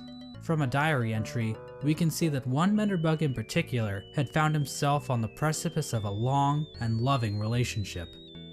Hello again, diary. Not long now until the next Minder Bash. For us stealthy types, we're a riotous bunch when we get together, and Minderberry kept flashing me that smile. It might be time to muster my courage and act on it. I love my home and my life, but sharing it with another? Why, that'd be the berry on top. Greenpath also underwent some changes during this time. The Mosskin were waiting for Un's call, which would bring them back into the dream they were originally born from. I want to find the For some reason, Minderbug. Un's strength deteriorated. We don't know why this happened exactly. Was it due to the White Lady claiming part of her kingdom? Was it somehow due to the infection? Some Mosskin believe that Un went into hiding, but it appears as though Un is, in fact, calling to her children. But many of the Mosskin are unable to hear her call. Instead, many Mosskin seem to have taken the Radiance's infection into their leaves, which might explain why Greenpath became overgrown with vegetation despite Un's deteriorating powers. Mossy vagabonds even openly chose to forsake Un and worship the Radiance. Another tribe to be screwed over by the Radiance is the Hive, which fell to the infection after the death of their leader, Hive Queen Vespa. But it appears as though this had little effect on their civilization. The Radiance's hive mind was already familiar to the bees, since the Hive probably operated under something similar already. So in other words, the Hive probably made out the best in this whole situation. Let's turn our attention back to the moths. After all, it's their god that keeps killing everybody. Well, the moth tribe didn't fare too well actually, as pretty much the entire tribe died out. The only known survivor is the Seer. Despite the loss of her tribe, the Seer continued to tend to the graves in the resting grounds, while also waiting the arrival of the Wielder, a mysterious being that her tribe has dreamt of for a while. In the Kingdom's Edge, the land became covered in ash molting off of the worm's decomposing corpse. The Colosseum of Fools continued to thrive. The Lord Fool passed away at some point, but nobody really seems to notice or even care. The fools inside the Colosseum were infected, but still seem to have maintained control over themselves. It seems possible that these bugs took in the infection willingly, similar to the Traitor Lord and his followers. This would have given them an edge in combat, similar to using steroids, but without the whole shrinking testicles thing. However, even the Traitor Lord and his followers went mad, so what makes these fools any more special? As for the Pale King's champion, the Pale Lurker, well, she just went the normal kind of insane. There appears to have been another unforeseen event with the Pale King's plan. When the Hollow Knight was originally chosen, the door to the Abyss was sealed, trapping the discarded vessels within. But apparently, some vessels didn't get the memo. Vessel corpses can be found littered throughout the kingdom. There's one in the Ancient Basin, one in Greenpath. Oh, that's interesting. It should be that no vessels, which answers a question about... Okay. So the question here is, if one vessel ascended and the rest of them were kept inside of the Ancient Basin and then the door was sealed, how are all of these... How's there evidence of all these bugs around the kingdom? And also, how am I out? And several trapped in Nosk's lair in Deep Nest. Another vessel that escaped from the Abyss is the player character, the Knight. The exact details on how the vessels escaped the Abyss is unclear. There are indications that they might have slipped into Deep Nest through some old passageway, given void influences in part of the area, and all the corpses found in Nosk's lair. At some point, all entrances to Hallownest were closed off, with the old well and Dirtmouth being the only way to sneak back in. Despite this, several people have wormed their way in. That's so cool that the only way into Hallownest these days is just sneaking through a well in the city, in the tiny town of Dirtmouth. Like, to us, it's the main entrance, but it's like, there you go. Well, Ryan managed to get to 100 pauses during this video. I'm trying. Bye, Kayla Marie. Thanks for being here. It was great to see you today. Great to get to nerd out with this, with you about this game. Have a great rest of your day. Into the kingdom with... The other thing that's happening, chat, I'm running down my list of questions. Answers. And we've gotten answers to almost everything. I've got like three questions left. Few ever returning. Characters like Relic Seeker Lem seemed content to just pillage artifacts from the ruined kingdom, but other bugs seemed interested in something greater. In the Howling Cliffs rests the corpse of a member of the Grim Troop. The task of this bug appears to have been to seek out Hallownest, so that the troop might be summoned to the kingdom in the future. The Grim Troop are basically a group of bugs that serve a higher being known as the Nightmare Heart. The troop keeps the heart alive by feeding on the nightmares of fallen kingdoms. This process also involves... There's one of the questions answered. Okay, hold up. They keep the nightmare heart fed by feeding on the nightmares of fallen kingdoms. Which explains why they search out kingdoms like this. Holy shit. Bugs that serve a higher being known as the Nightmare Heart. Poetry, number 69. Your 69th pause was on Grimm. That's incredible. The troop keeps the heart alive by feeding on the nightmares of fallen kingdoms. This process also involves sacrificing the troop master to his own child because... Hey, look at this cool-ass boss battle. Another important group that traveled to Hallownest are the God Seekers. After being abandoned by the...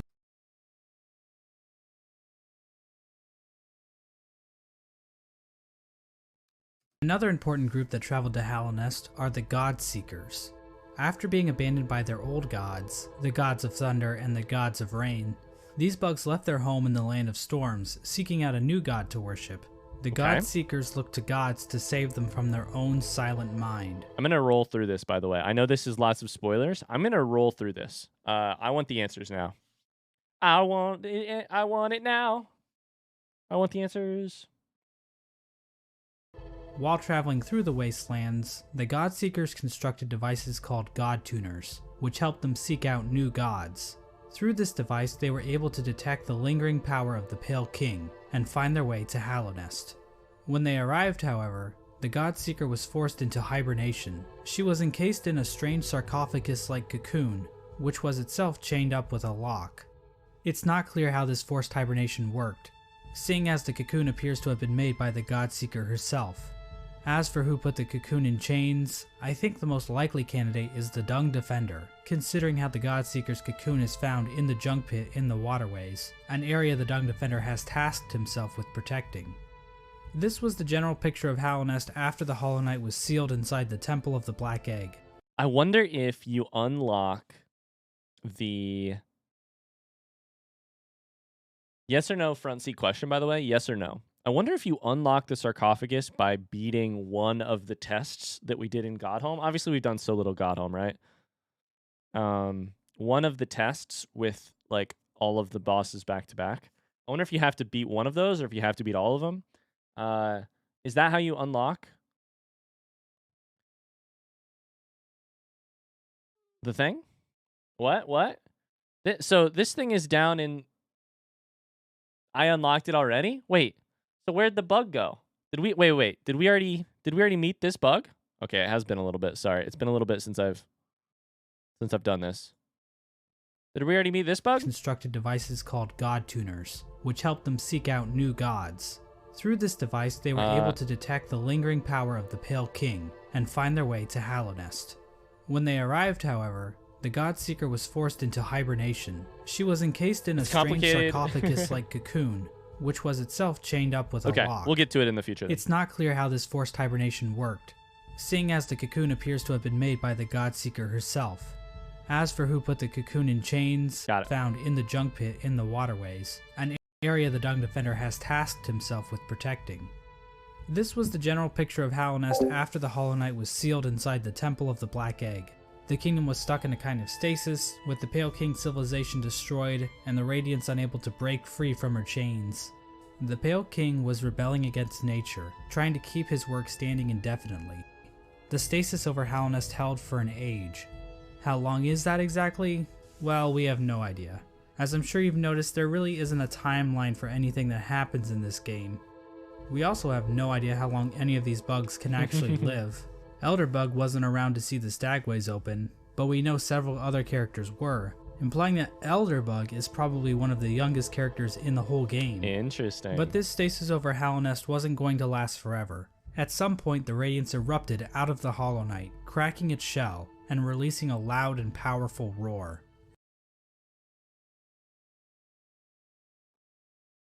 Cracked out of its shell, creating a loud and powerful roar. The amount of infection leaking out of the Hollow Knight became even greater. The many corpses that lined the roads and cities of the kingdom sprang to life with the amplified power of the infection. Okay, this is one of my other questions. is why infected crossroads gets... Sorry, why forgotten crossroads becomes infected crossroads? I can't tell if it's because... We'll find out, I think, in a second. If that's the timing of it, that this happened, like the vessel cracked some more. This strengthened infection prompted the departure of the Weavers back to their old home.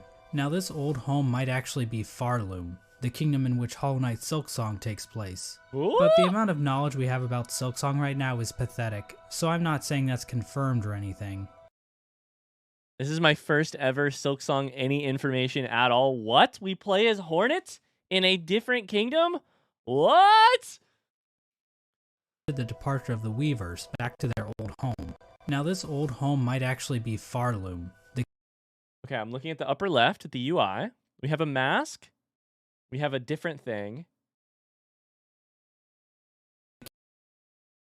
Kingdom in which Hollow Knight Silksong takes place. Oh, this part's beautiful. But the amount of knowledge we have about Silksong right now is pathetic, so I'm not saying that's confirmed or anything. This is also around the time that Quirrell arrives back in Hallownest. His memory of Motomon appears to have been clouded due to his time outside of Hallownest. These events are depicted in the Quirrell prequel comic, which also shows an image of the Hollow Knight with a pre-cracked shell. This could mean that Quirrell's arrival happens roughly... Sorry, I'm going to back this up. I'm also going to answer the question. I don't know that I will watch the Silksong trailer, by the way. The Hallownest. You know. I don't know that I will. I understand that it might be fun, but I also might like to save that fun for another day, aka when Silksong comes out. These events are depicted in the Quirrell prequel comic, which also shows an image of the Hollow Knight with a pre-cracked shell. This could mean that Quirrell's arrival happens roughly the same time the Hollow Knight's shell cracks. At around the same time Quirrell arrives in Hallownest, we also see the arrival of the player character, who is commonly referred to as the Knight.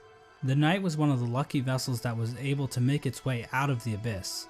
Somehow the Knight ended up venturing beyond Hallownest and into the wilds beyond. It's implied that the Knight was called to Hallownest by either the sealed Hollow Knight or the Radiants within. Regardless, once the Knight shows up and yeets itself off this cliff, the actual game of Hollow Knight finally begins. Now, there's a lot of details we could get into. Hallownest is full of NPCs and bosses, each with their own stories to tell. But to be honest, I don't think we need to go through all of them, since their stories are relatively straightforward. For example, let's look at the Brooding Moloch. So why is the Brooding Moloch brooding? Because all its friends are dead. And there you go. That's the lore for the Brooding Moloch. Also, it's the only character in the game with a visible asshole. Now, did you really need me to explain that to you? Probably not. Oh, that's so good. instead, I'm just going to talk about the interactions relating to Hollow Knight's main story. The Knight is eventually noticed by Hornet, who lures it deep into Greenpath. There, Hornet attempts to kill the Knight, claiming that she knows what it would try to do. At this point, Hornet views the Knight as being too weak. After the fight, Hornet can be found in the City of Tears, next to the statue of the Hollow Knight. Hornet mentions that the Knight has gained a resilience, due to the... You know what I'm sitting here thinking, watching this early game stuff happen? I just wish I could go back. I wish I could go back and not know anything and drop off the edge into the kingdom, the cliff into the kingdom, and see this like flitting red, beautiful character chasing me and running through Greenpath and just and discover it again for the first time, and then hear the City of Tears music play for the first time and see this statue and know that it's important but have no fucking idea. And then see Hornet and get the lore dumps. Oh, I just want to go back. Is this what it's like? I'm crying. This is why we watch you to live vicariously. I just want to go back. The time it spent in the void beyond Hallownest. This could be referring to the fact that some of those who leave Hallownest lose their memories, meaning the Knight would have no memories of its own tragic conception. Hornet tells the Knight that if it seeks to continue the stasis that keeps Hallownest standing, it must seek the Graven Ash, which is referring to the Kingdom's Edge. At this moment, Hornet sees the Knight as a possible replacement for the Hollow Knight. Basically, the Knight could break the seals that keep the Hollow Knight locked away, defeat the Hollow Knight, and contain the infection itself. It's at this point that I should mention that Hollow Knight actually has 5 different endings. because of course... Oh, what? 5 endings? We've seen 2.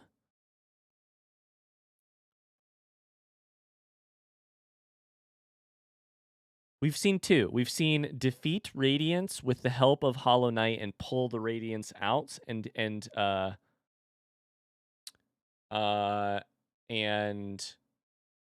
with the help of the Void.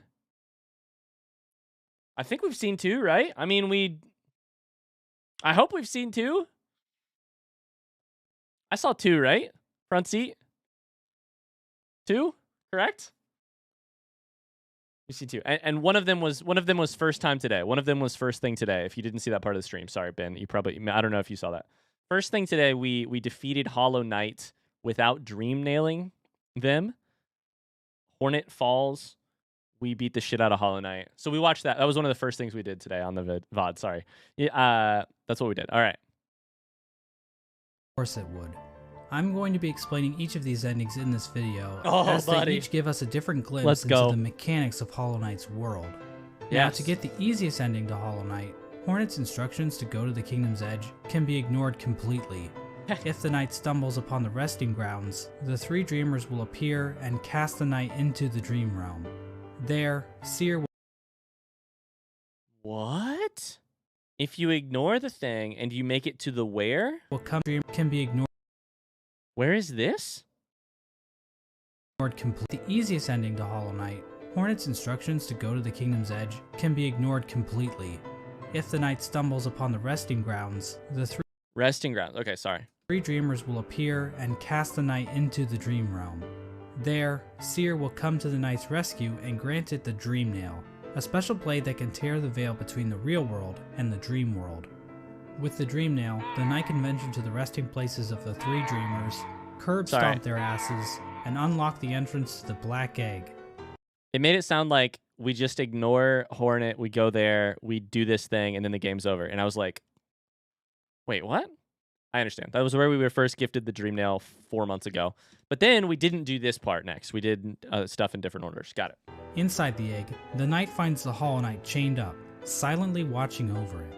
Once the chains are broken, the Hollow Knight screams with that familiar Radiance roar and pursues the knight. As the fight progresses, the Hollow Knight starts trying to kill itself, Quirrell style. But then the Radiance starts using the Hollow Knight's body to perform her own attacks.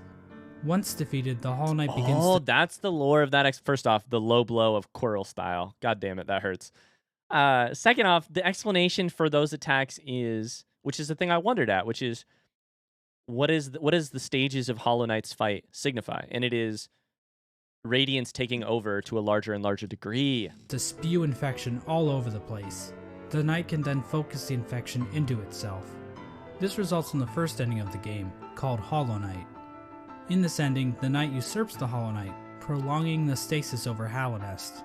New chains and bindings appear out of fuck if I know, and contain the knight, and a new seal is placed over the entrance to the Black Egg.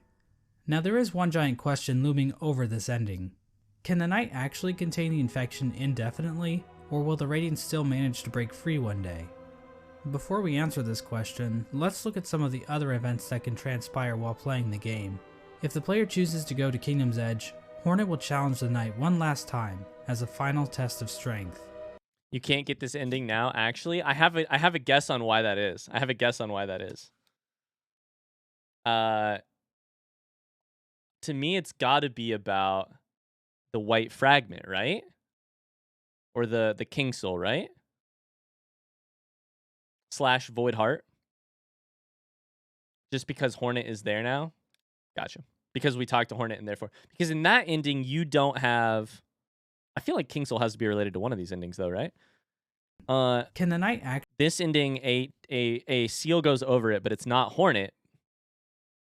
So the difference between this ending and the ending that I just got earlier is partially related to... She's there because you have the Void Heart, so yes. Okay, yeah, that makes sense. So... Hornet becomes the seal in the version that I did. And Hornet becomes the seal because I did Void Heart. It's all it's all coming together. Actually contain the infection indefinitely, or will the Radiance still manage to break free one day? Before we answer this question, let's look at some of the other events that can transpire while playing the game. If the player chooses to go to Kingdom's Edge, Hornet will challenge the knight one last time as a final test of strength. After her defeat, Hornet allows the knight to access the cast-off shell, where the Pale King was originally hatched. Where you By get interacting with this egg, the King knight's brand. shell is marked with the king's brand, technically making the knight the new ruler of Hallownest. With the king's brand, the Let's knight go. can now open the entrance to the abyss and discover the place of its birth. When leaving the abyss, the knight can encounter Hornet again, where for the first time, Hornet suggests that there are actually two outcomes the knight can enact. She tells the knight that it can either prolong Hallownest stasis or face the heart of the kingdom's infection. Within the knight, Hornet sees a chance for change. Instead of just replacing the Hollow Knight, Hornet believes that it may be possible to get rid of the infection completely by using the void inside of the knight. After visiting the abyss and obtaining the Shade Cloak, the knight is capable of reaching the White Lady, hidden away in the Queen's Gardens. The White Lady tells the knight that she is— God, it's crazy the amount of steps you have to go through for these different endings. Like, I had forgotten that it was the Shade Cloak, which lets us go through the one areas to get to the White Lady, which gives us the information about the White Fragment, gives us a White Fragment, and the information about... Actually, she doesn't tell us where to get the next White Fragment. Damn. been awaiting a vessel to accept a gift. That gift being one half of a charm called the King's Soul, which she claims will give the knight more power. The White Lady goes on to explain that she can feel the weakening of the Hollow Knight within her roots. She tells the knight that it is free of the blemishes that made the Hollow Knight a flawed vessel. From this dialogue, it is implied that the knight truly is a pure vessel, capable of containing the radiance successfully. But it's not quite that simple, so we're gonna have to dig a bit deeper into this. Basically, we're gonna need to answer a simple question. What exactly does it mean to be a Hollow Knight? Despite the White Lady's words, we have a number of instances where the characters and item descriptions mention that the knight has a will, and maybe even a mind. But from the Pale King's dialogue when describing the Hollow Knight, it is stated that a pure vessel has no mind or will. So is the White Lady wrong? Exclamation or maybe cost. even lying? Her eyes have been clouded by time, and she can be tricked into thinking that Ogrim is in the room when the knight is wearing the Defender's Crest charm. We got so lucky. We wore Defender's Crest, and so we got that dialogue too. God damn. She also thinks that Dryia is still alive, which, So maybe the White Lady is just senile. But also, apparently, we missed a huge Hornet piece of conversation, which my heart aches for that, but it's so cool to get to hear it now. My problem with that theory is that the White Lady states that the vessels stand out to her clearly in a misted world, Clear upon a misted due to world. them being her spawn. She also questions whether or not the knight sought her aid, which would imply that the knight must have some kind of will. Sure. So for whatever reason, the White Lady thinks the knight is still capable of containing the radiance, even if it's still able to make decisions. After all, the Hollow Knight— That was sad. I want to know what it was like. Were people in the I'm guessing people were in the spoilery discussion channel when we missed the Hornet conversation with Hera, or at Hera's grave. I'm imagining that was a sad time in the spoilery discussion channel, probably, right? Yeah. Yeah, I believe that. Oh, buddy. Yo, shout out to Lena Beans with the premium tea, the little in the heart tea. Let's go. We did talk about it briefly, quote unquote briefly. I was watching YouTube and I was just sad. You guys don't need it explained to you, and feel whatever you want to feel about it. But I have no regrets personally right now, because the high highs and low lows of a blind playthrough are what make them special to me. But yeah, we saw it coming. There was nothing we could do. Most people missed that dialogue blind the first time. Yeah. It's interesting how, if I have it understood correctly, it's interesting to me how relatively easy it is to miss. I mean, pretty damn easy it is to miss. This is how this game is. Yeah. It's trade-offs, right? This game is such trade-offs. Like, you can't know for sure that you should wear, you have no reason to believe you should wear the Defender's Crest to meet the White Lady. But if you happen to take the Defender's Crest to meet the White Lady, you get this blindside dialogue out of nowhere. That and a million other things like it in this game, where it's just like for for some reason you happened to be lucky and have this thing happen, and it blindsides you with delight. But one of the things I love about this game is how unafraid the developers are of letting the player miss things. That is beautifully said, Fractal. Knight was considered pure, but they still taught it how to wield a fucking sword. I mean, if the knight were truly and completely hollow in a literal sense, it probably shouldn't even be able to walk. It's life too. Or it's draw life too. a map, or open a goddamn bank account. In short, this whole concept of being hollow is so abstract and hard to define. I don't really feel comfortable giving. I had to pay to open an account in the first place. So she took 3,100 geo from me. I'm going back. I'm kicking her ass again. I forgot I had to pay to open an account in the first place. Fuck off, Millabelle. Having a solid answer on whether or not the knight is or isn't truly hollow, and I think the game leaves room open for other interpretations. Of course, the White Lady's gift is useless without the other half of the King's Soul. In order to reach it, however, the knight must travel to the White Palace, locked. Hey, Ello, thank you for buying some merch. Thank you, thank you, thank you. I hope you enjoy it. I hope you enjoy it. Inside the body of a king's mold. In order to bypass the seal, the knight must use a fully awakened dream nail. It can do this by bringing 1800 essence to the seer, allowing her to sharpen the weapon's blade. If the knight does this, the seer remarks that the knight truly is the wielder that her tribe has been dreaming of. There's no explicit reason why the Moth tribe was dreaming about this supposed wielder so much, but it seems like they believe the wielder would wash away the crimes the Moth tribe committed by turning their backs on the Radiants. The seer seems to know that the knight might kill the Radiants, and she seems. See, I almost went to the Black Egg Temple also without speaking to the seer, like without doing the 2400 essence thing to speak to the seer for the one last time. And it would have been fine because I think I would have still gotten it potentially. And I think I would have still, I only needed 1800 essence in order to have the Awoken Dream Nail, I think. And it would have been, and I still could have gotten this ending, but interesting. Seems accepting of it, ready for her and her tribe to disappear and be forgotten forever. With the Awoken Dream Nail in hand, the knight can travel to the Pale King's refuge and locate the other half of the King's Soul charm. When equipped, the King's Soul provides a never-ending supply of soul, making it almost useful if it weren't for the insanely high cost of the charm, and the painfully slow rate at which it increases, and the fact that the charm will get replaced in about 5 minutes after you get it. The King's Soul charm itself symbolizes the union between two higher beings. To me, this implies that the King's Soul is a representation of a vessel, which also was created by the union of two higher beings. With the King's Soul in their inventory, the knight now gains access to an area in the abyss called the Birthplace. In this massive pile of vessel shells, the knight can find a giant egg. Dream nailing the egg allows the knight to access its own memory when it was cast down into the abyss. From viewing that memory, the King's Soul charm is replaced with the Void Heart charm. The recollection of this event allows the knight to come to terms with the void inside itself. Once the knight has the Void Heart, the shades in the abyss no longer attack it, and that strange creature that gives the knight the Shade Cloak calls it the Lord of Shades. In other words, the knight has now bound the once fragmented void under its own will, allowing it to control the void in a powerful new way.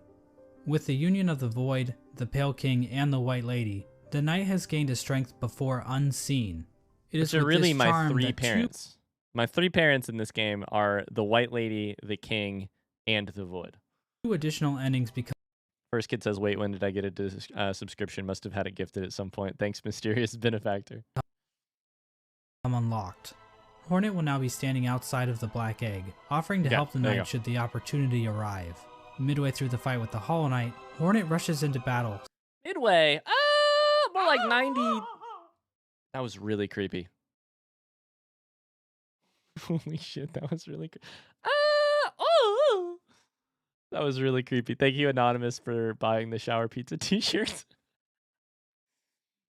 I'm like 95% of the way through this fight when Hornet shows up. With all due respect to Hornet, not midway through, and Mossbag also, not midway through the fight. Should the opportunity arrive. Midway through the fight with the Hollow Knight, Hornet rushes into battle, subduing the Hollow Knight and piercing its shell. It's at this point that the knight is given the perfect opportunity to enter into the mind of its sibling, fighting the source of the infection head on, and finally putting an end to the Radiance's tyranny. If you don't... Or it can just stand there and let Hornet get knocked unconscious. Yep. If the knight finishes off the Hollow Knight as usual, the sealed sibling ending occurs. Basically, it's the same as the Hollow Knight ending, but now Hornet is in the room too, and her face appears on the door of the Black Egg. It's not clear what exactly this means for Hallownest. This might imply that Hornet is now a dreamer, but she's inside the temple, meaning that no one can actually get in there to kill her should the knight ever start leaking infection. That's such a good point.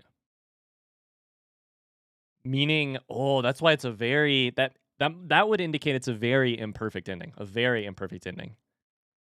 Elo says that's what I did. I just killed the Hollow Knight. Because not only can you get in there to replace it, you also... Like, not only could you do what I did to get in there and hypothetically replace it, Hornet's stuck in there, so you can't... It's considered the worst ending. Oh, interesting. At the same time, Hornet mentions that the bindings of the Black Egg would drain her, so she's probably just going to die anyway, right? Generally, people consider this to be one of the worst endings, but it's worth pointing out that Team Cherry doesn't support any one ending as being the true ending. Each ending is canonical. I have to read that. That's so good. All endings are equally canon. We're not into true endings. You choose the path yourself. We'll do our best in all future Hollow Knight content to account for all of them. Oh, shit, I love that. Doesn't support any one ending as being the true ending. Each ending is canonical in its own right, and honestly, this ending isn't the worst. At least the Knight and Hornet will get to spend some quality time together. If the Knight does dream nail the Hollow Knight, it will be taken to an arena where it can finally fight the Radiance head on. But the Knight isn't alone, as the other shades from the Abyss will appear in order to help corner the Radiance. Eventually the Radiance gets trapped in the tendrils of the Void. The Knight bitch slaps her a couple times, and then the Radiance is consumed into the darkness. I have never seen a video of Black Egg slaps this part. Like on my screen. Sounds great, Tony. Get out of here. Thanks so much for your hard work today. Thank you very much. Can we get some hearts in chat for the mods today? Bye,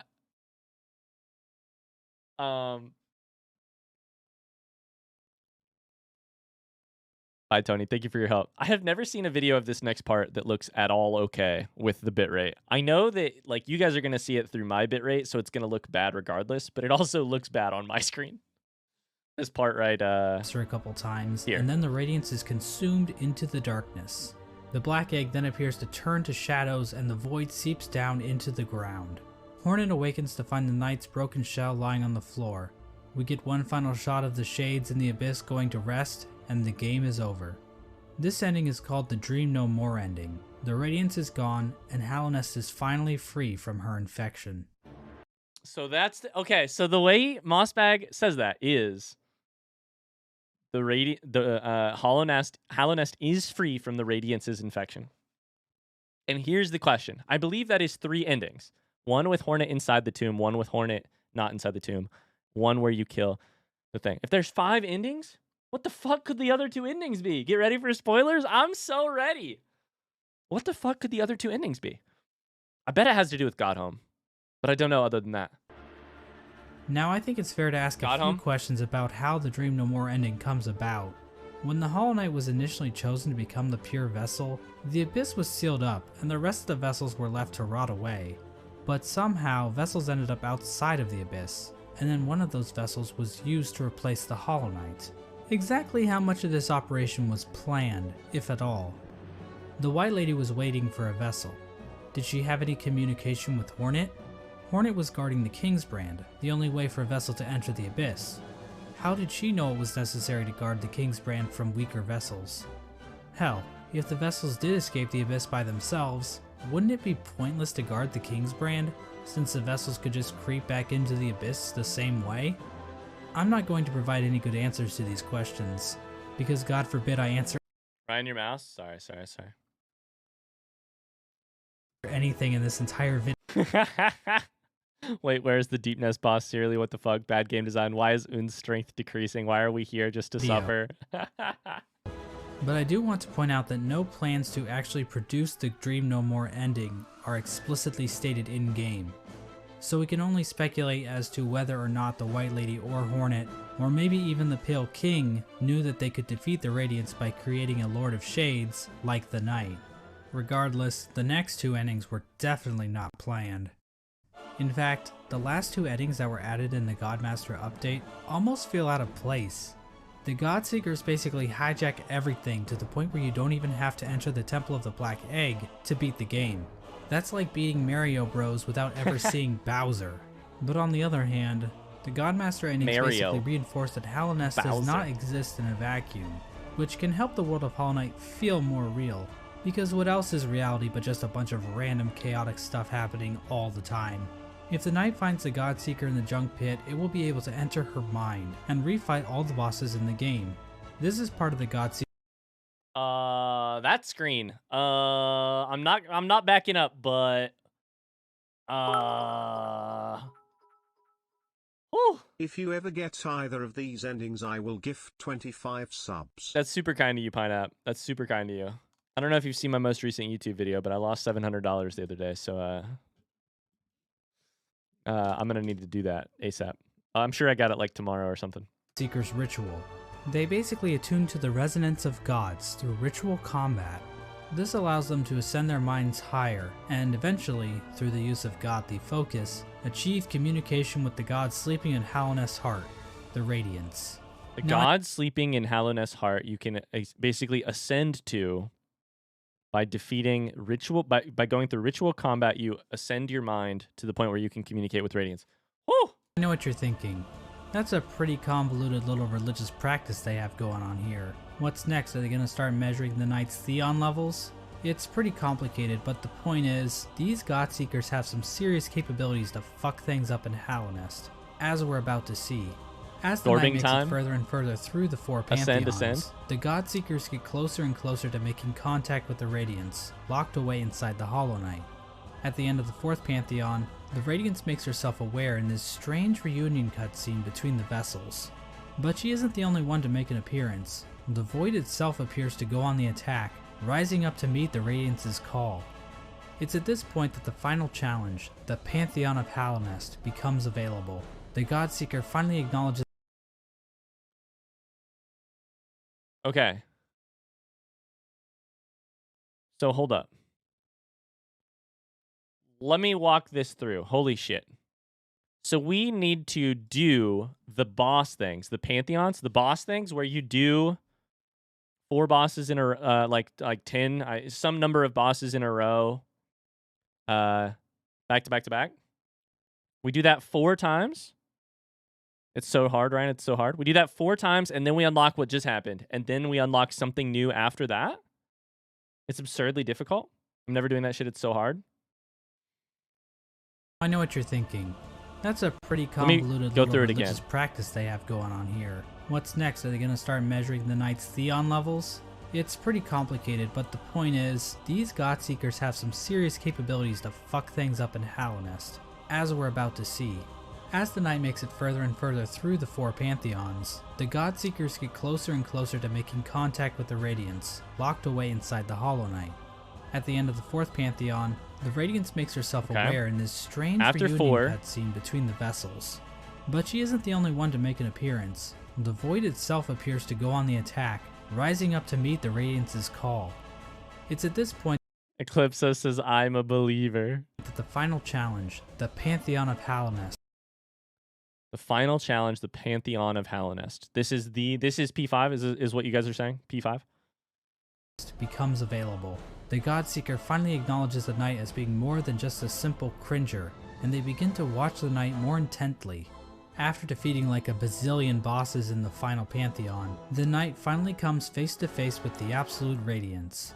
A stronger, more enhanced version of the Absolute Radiance, abs rad, is what Procaster Master said. I'm currently on PP5 now, and it's doable. The game's PP5? final boss. Finally, the stage is set.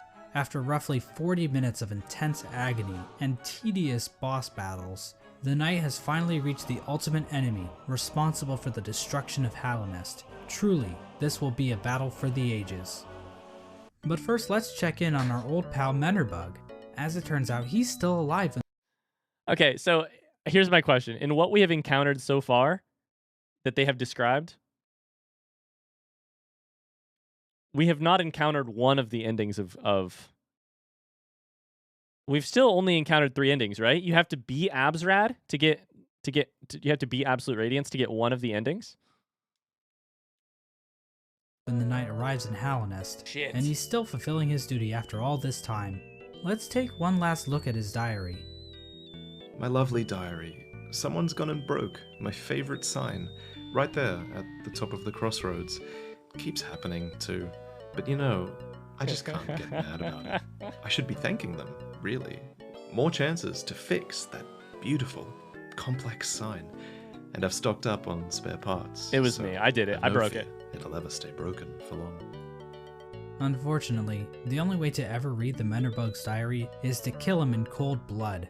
I'm not sure why Team Cherry thought this was necessary, but the general consensus on Reddit is that they are bloodthirsty warmongers, so it checks out. But at least Menderbug's last moments will be spent... Is Menderbug one of the journal entries that I'm missing? Or is it a hidden entry?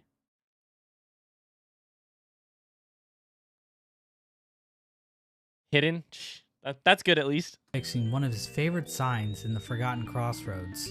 It's comforting to think that his final seconds of consciousness were spent in total bliss, before we sent him hurtling into the infinite chasm that is Oblivion. Well anyways, the alternate fight between the Knight and the Radiance plays out differently than in the vanilla ending. This time around, the Knight is not accompanied by any shades. Instead, after defeating the Radiance, the Knight seems to transform into this monstrosity. Now this creature goes by many names. The God of Gods, the Lord Shade, the Devourer, the Void Entity. But I don't really like any of those, so I will just call him Bill. Bill proceeds to completely annihilate the Radiance in spectacular fashion. We are then treated to the Embrace the Void ending. Bill comes back down from the sky, dropping into the rest of Godhome. The Godseeker starts to get pulled into Bill by Void tendrils. We then cut to the Godseeker in the junk pit. Void starts leaking out of her eyes, and it appears as though Bill is making an escape back into the real world, which is probably a bad thing? Finally, we see Hornet standing outside of the Black Egg as the infection begins to disappear from nearby vines. Hornet hears footsteps coming from inside the Black Egg as the Hollow Knight reveals itself to her and the two prepare for combat. So from this cutscene, we can see that the Radiance's death in Godhome actually did kill her for real, meaning that the infection over Hallownest is now gone. This means the seals inside of the Black Egg probably wore off, allowing the Hollow Knight to escape its prison. In other words, the Embrace the Void ending is a goddamn cliffhanger, and we have no idea how Team Cherry plans to follow this up. The Hollow Knight is running loose in Hallownest, and the Knight has transformed into a raging void monster that might try to destroy the entire kingdom, or at least what's left of it. What's even more strange about this ending is that the announced sequel, Hollow Knight Silksong, doesn't seem to be related to this ending at all, but that's a whole different shit show. Obviously, the biggest mystery surrounding this ending is the appearance of Bill. Did this creature exist in the void already, or was it somehow willed into existence by the power of the Godseekers? Did the Knight turn into this thing, or did it just become a part of it? Examining a statue of this creature and other forms of the Knight grant the player a Hunter's Journal entry for an ancient artifact called the Void Idol, which might imply this creature might have been worshipped by the ancient civilization. But again, that's pure speculation. We don't know what this worship of Void exactly looked like. Maybe the Void they worshipped took the form of something more sinister. There is one thing we know about this monster though. It's weak to flowers. Yes, these things. As it turns out, those delicate flowers that Zamir has stockpiled up her ass are actually useful for something. You have to wait a second. Hold the fucking phone. Wait a second. They contain a strange power that even deters the White Lady from touching one. The Godseeker, however, is dumb enough to accept a flower from the Knight. If the player does this, instead of Void being released out into the world, this flower pulls a no you, and the Godseeker and Void disappear into thin air. The flower itself is described as giving off a pale light, which appears to connect it to the pale beings. Like I said before, pale beings appear to be some form of top-tier gods. As of right now, we are only aware of two, the Pale King and the White Lady. but the fact that Zamir brought these pale flowers from a faraway land implies that there are definitely more of them out there. Another small hint of the existence of pale beings are the pale ore items that can be found all over Hallownest. Did these come from the Pale King, or possibly some other pale being? And what exactly are they? Are they poop? In general, the Godmaster endings appear to be doing a lot of setup for future Hollow Knight content.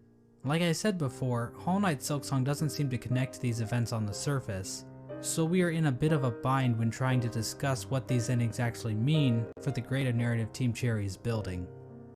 I don't know that I want... Am I alone in thinking that I don't know that I want super linear connections between Hollow Knight and Silksong?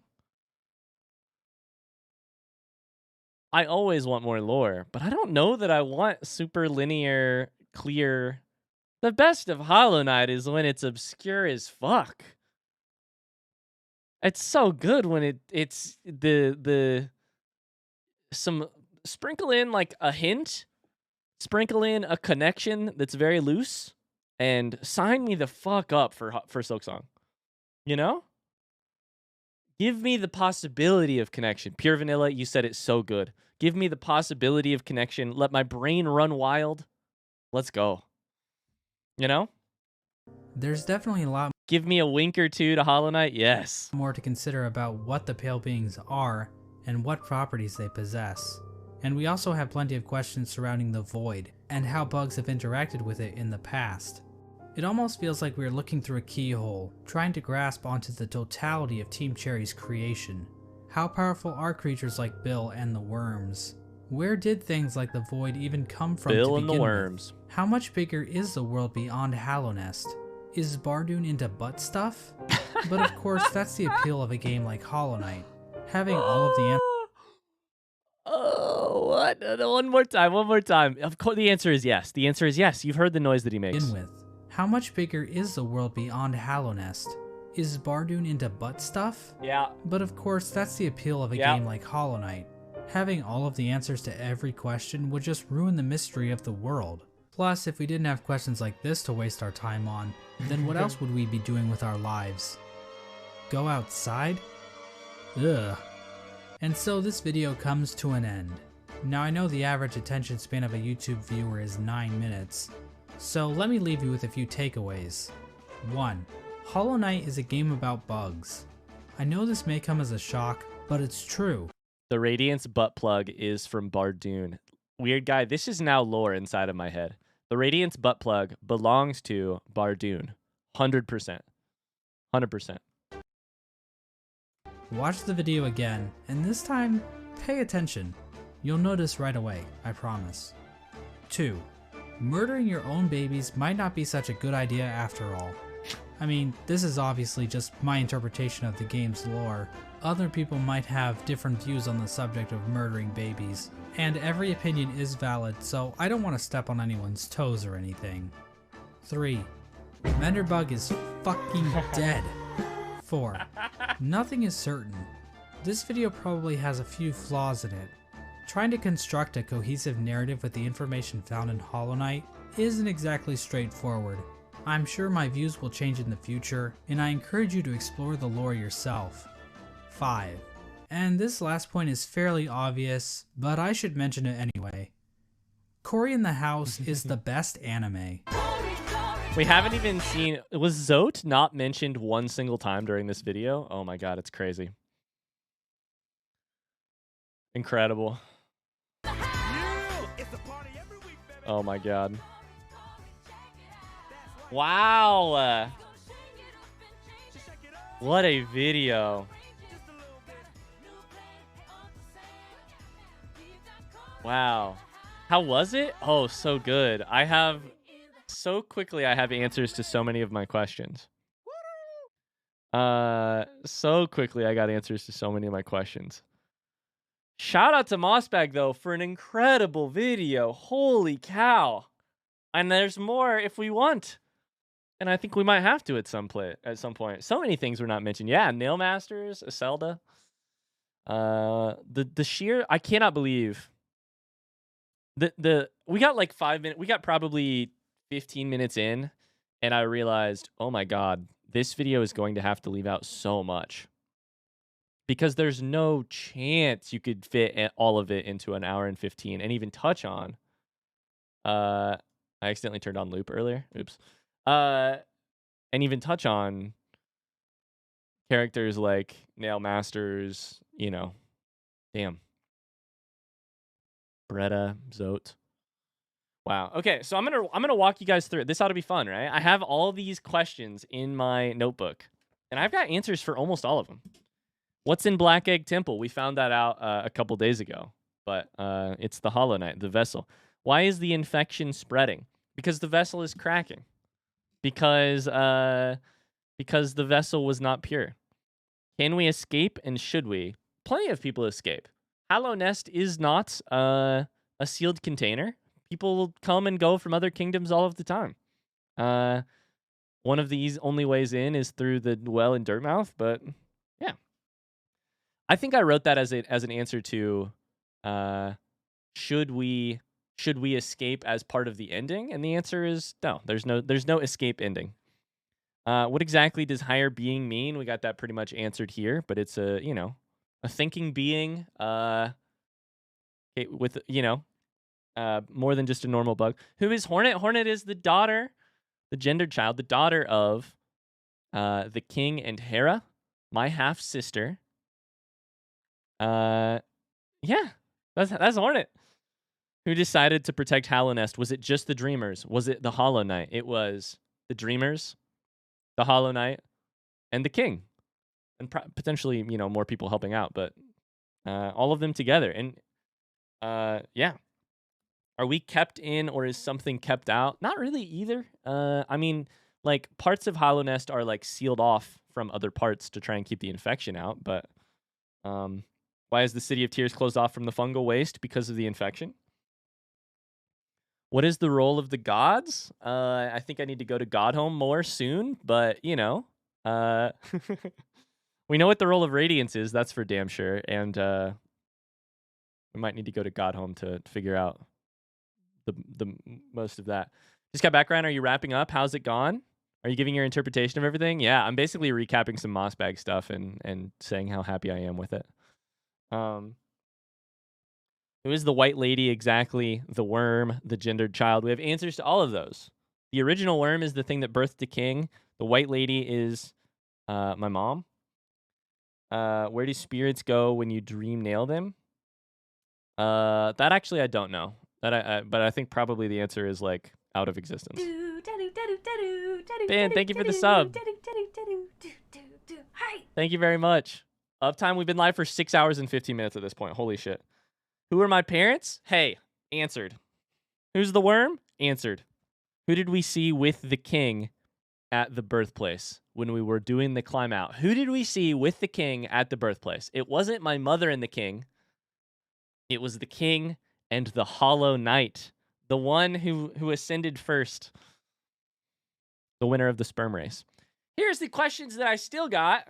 Who the fuck is Mr. Mushroom? I think that's probably for another video. Also, what is in the White Palace music room? I think it's probably just music. I think the White Palace music room is like a tutoring room. It's like a desk. It's like a room where things get tutored. That's my guess. Also, who is the traitor? We figured it out. It's the fourth Mantis Lord who then became a traitor.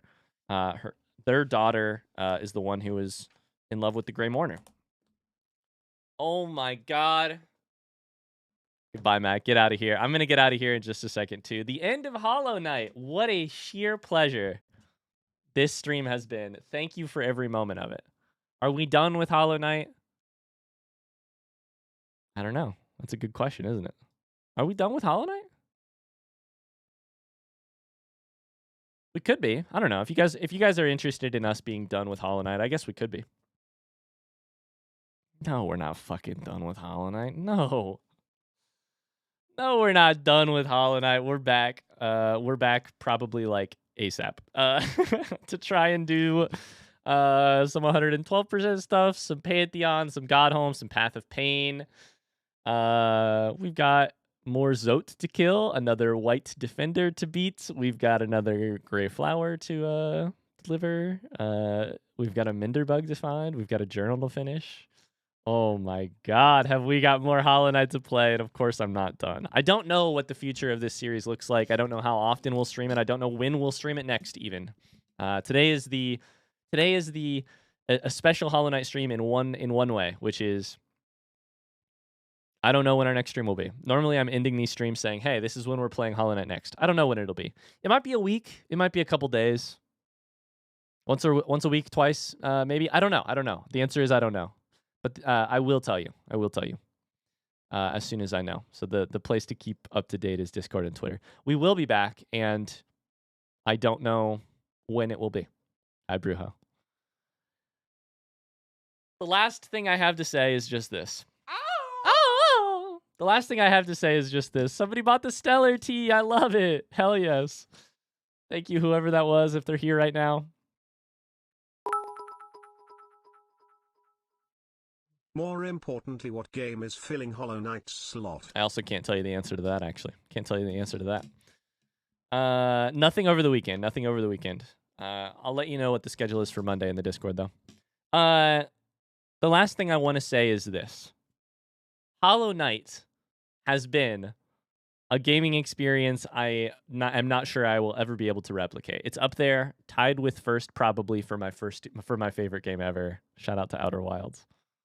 It has been an experience beyond anything that I feel like any person should be lucky enough to experience. Like, it has just been... I feel so lucky. I feel like I don't deserve it, and I'm so thankful that it exists.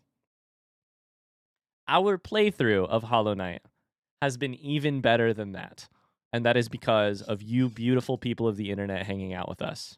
Right now, watching our videos, watching VODs, sending memes, reacting in the spoiler channel. This would be so much less meaningful. Still hella meaningful. It would be incredible, but it is made so much more special by you all and the energy you have poured into these streams and the energy you have let me borrow and the belief and disbelief, the careful ways you have avoided backseating, I love getting to do this, and I am so thankful, and I don't take it for granted. Thank you so much for making this happen, because it's been truly, in 5 years. Shout out to everyone in chat for mostly not spoiling Ryan. Shout out. In 5 years, I will look back on this playthrough, and if there is, and if I am insanely lucky, there will be some other playthroughs that maybe match up with it. But I highly expect that will not be the case. In 5 years, I imagine I will watch. I will look back and think of this playthrough and know that it was its own incredible thing.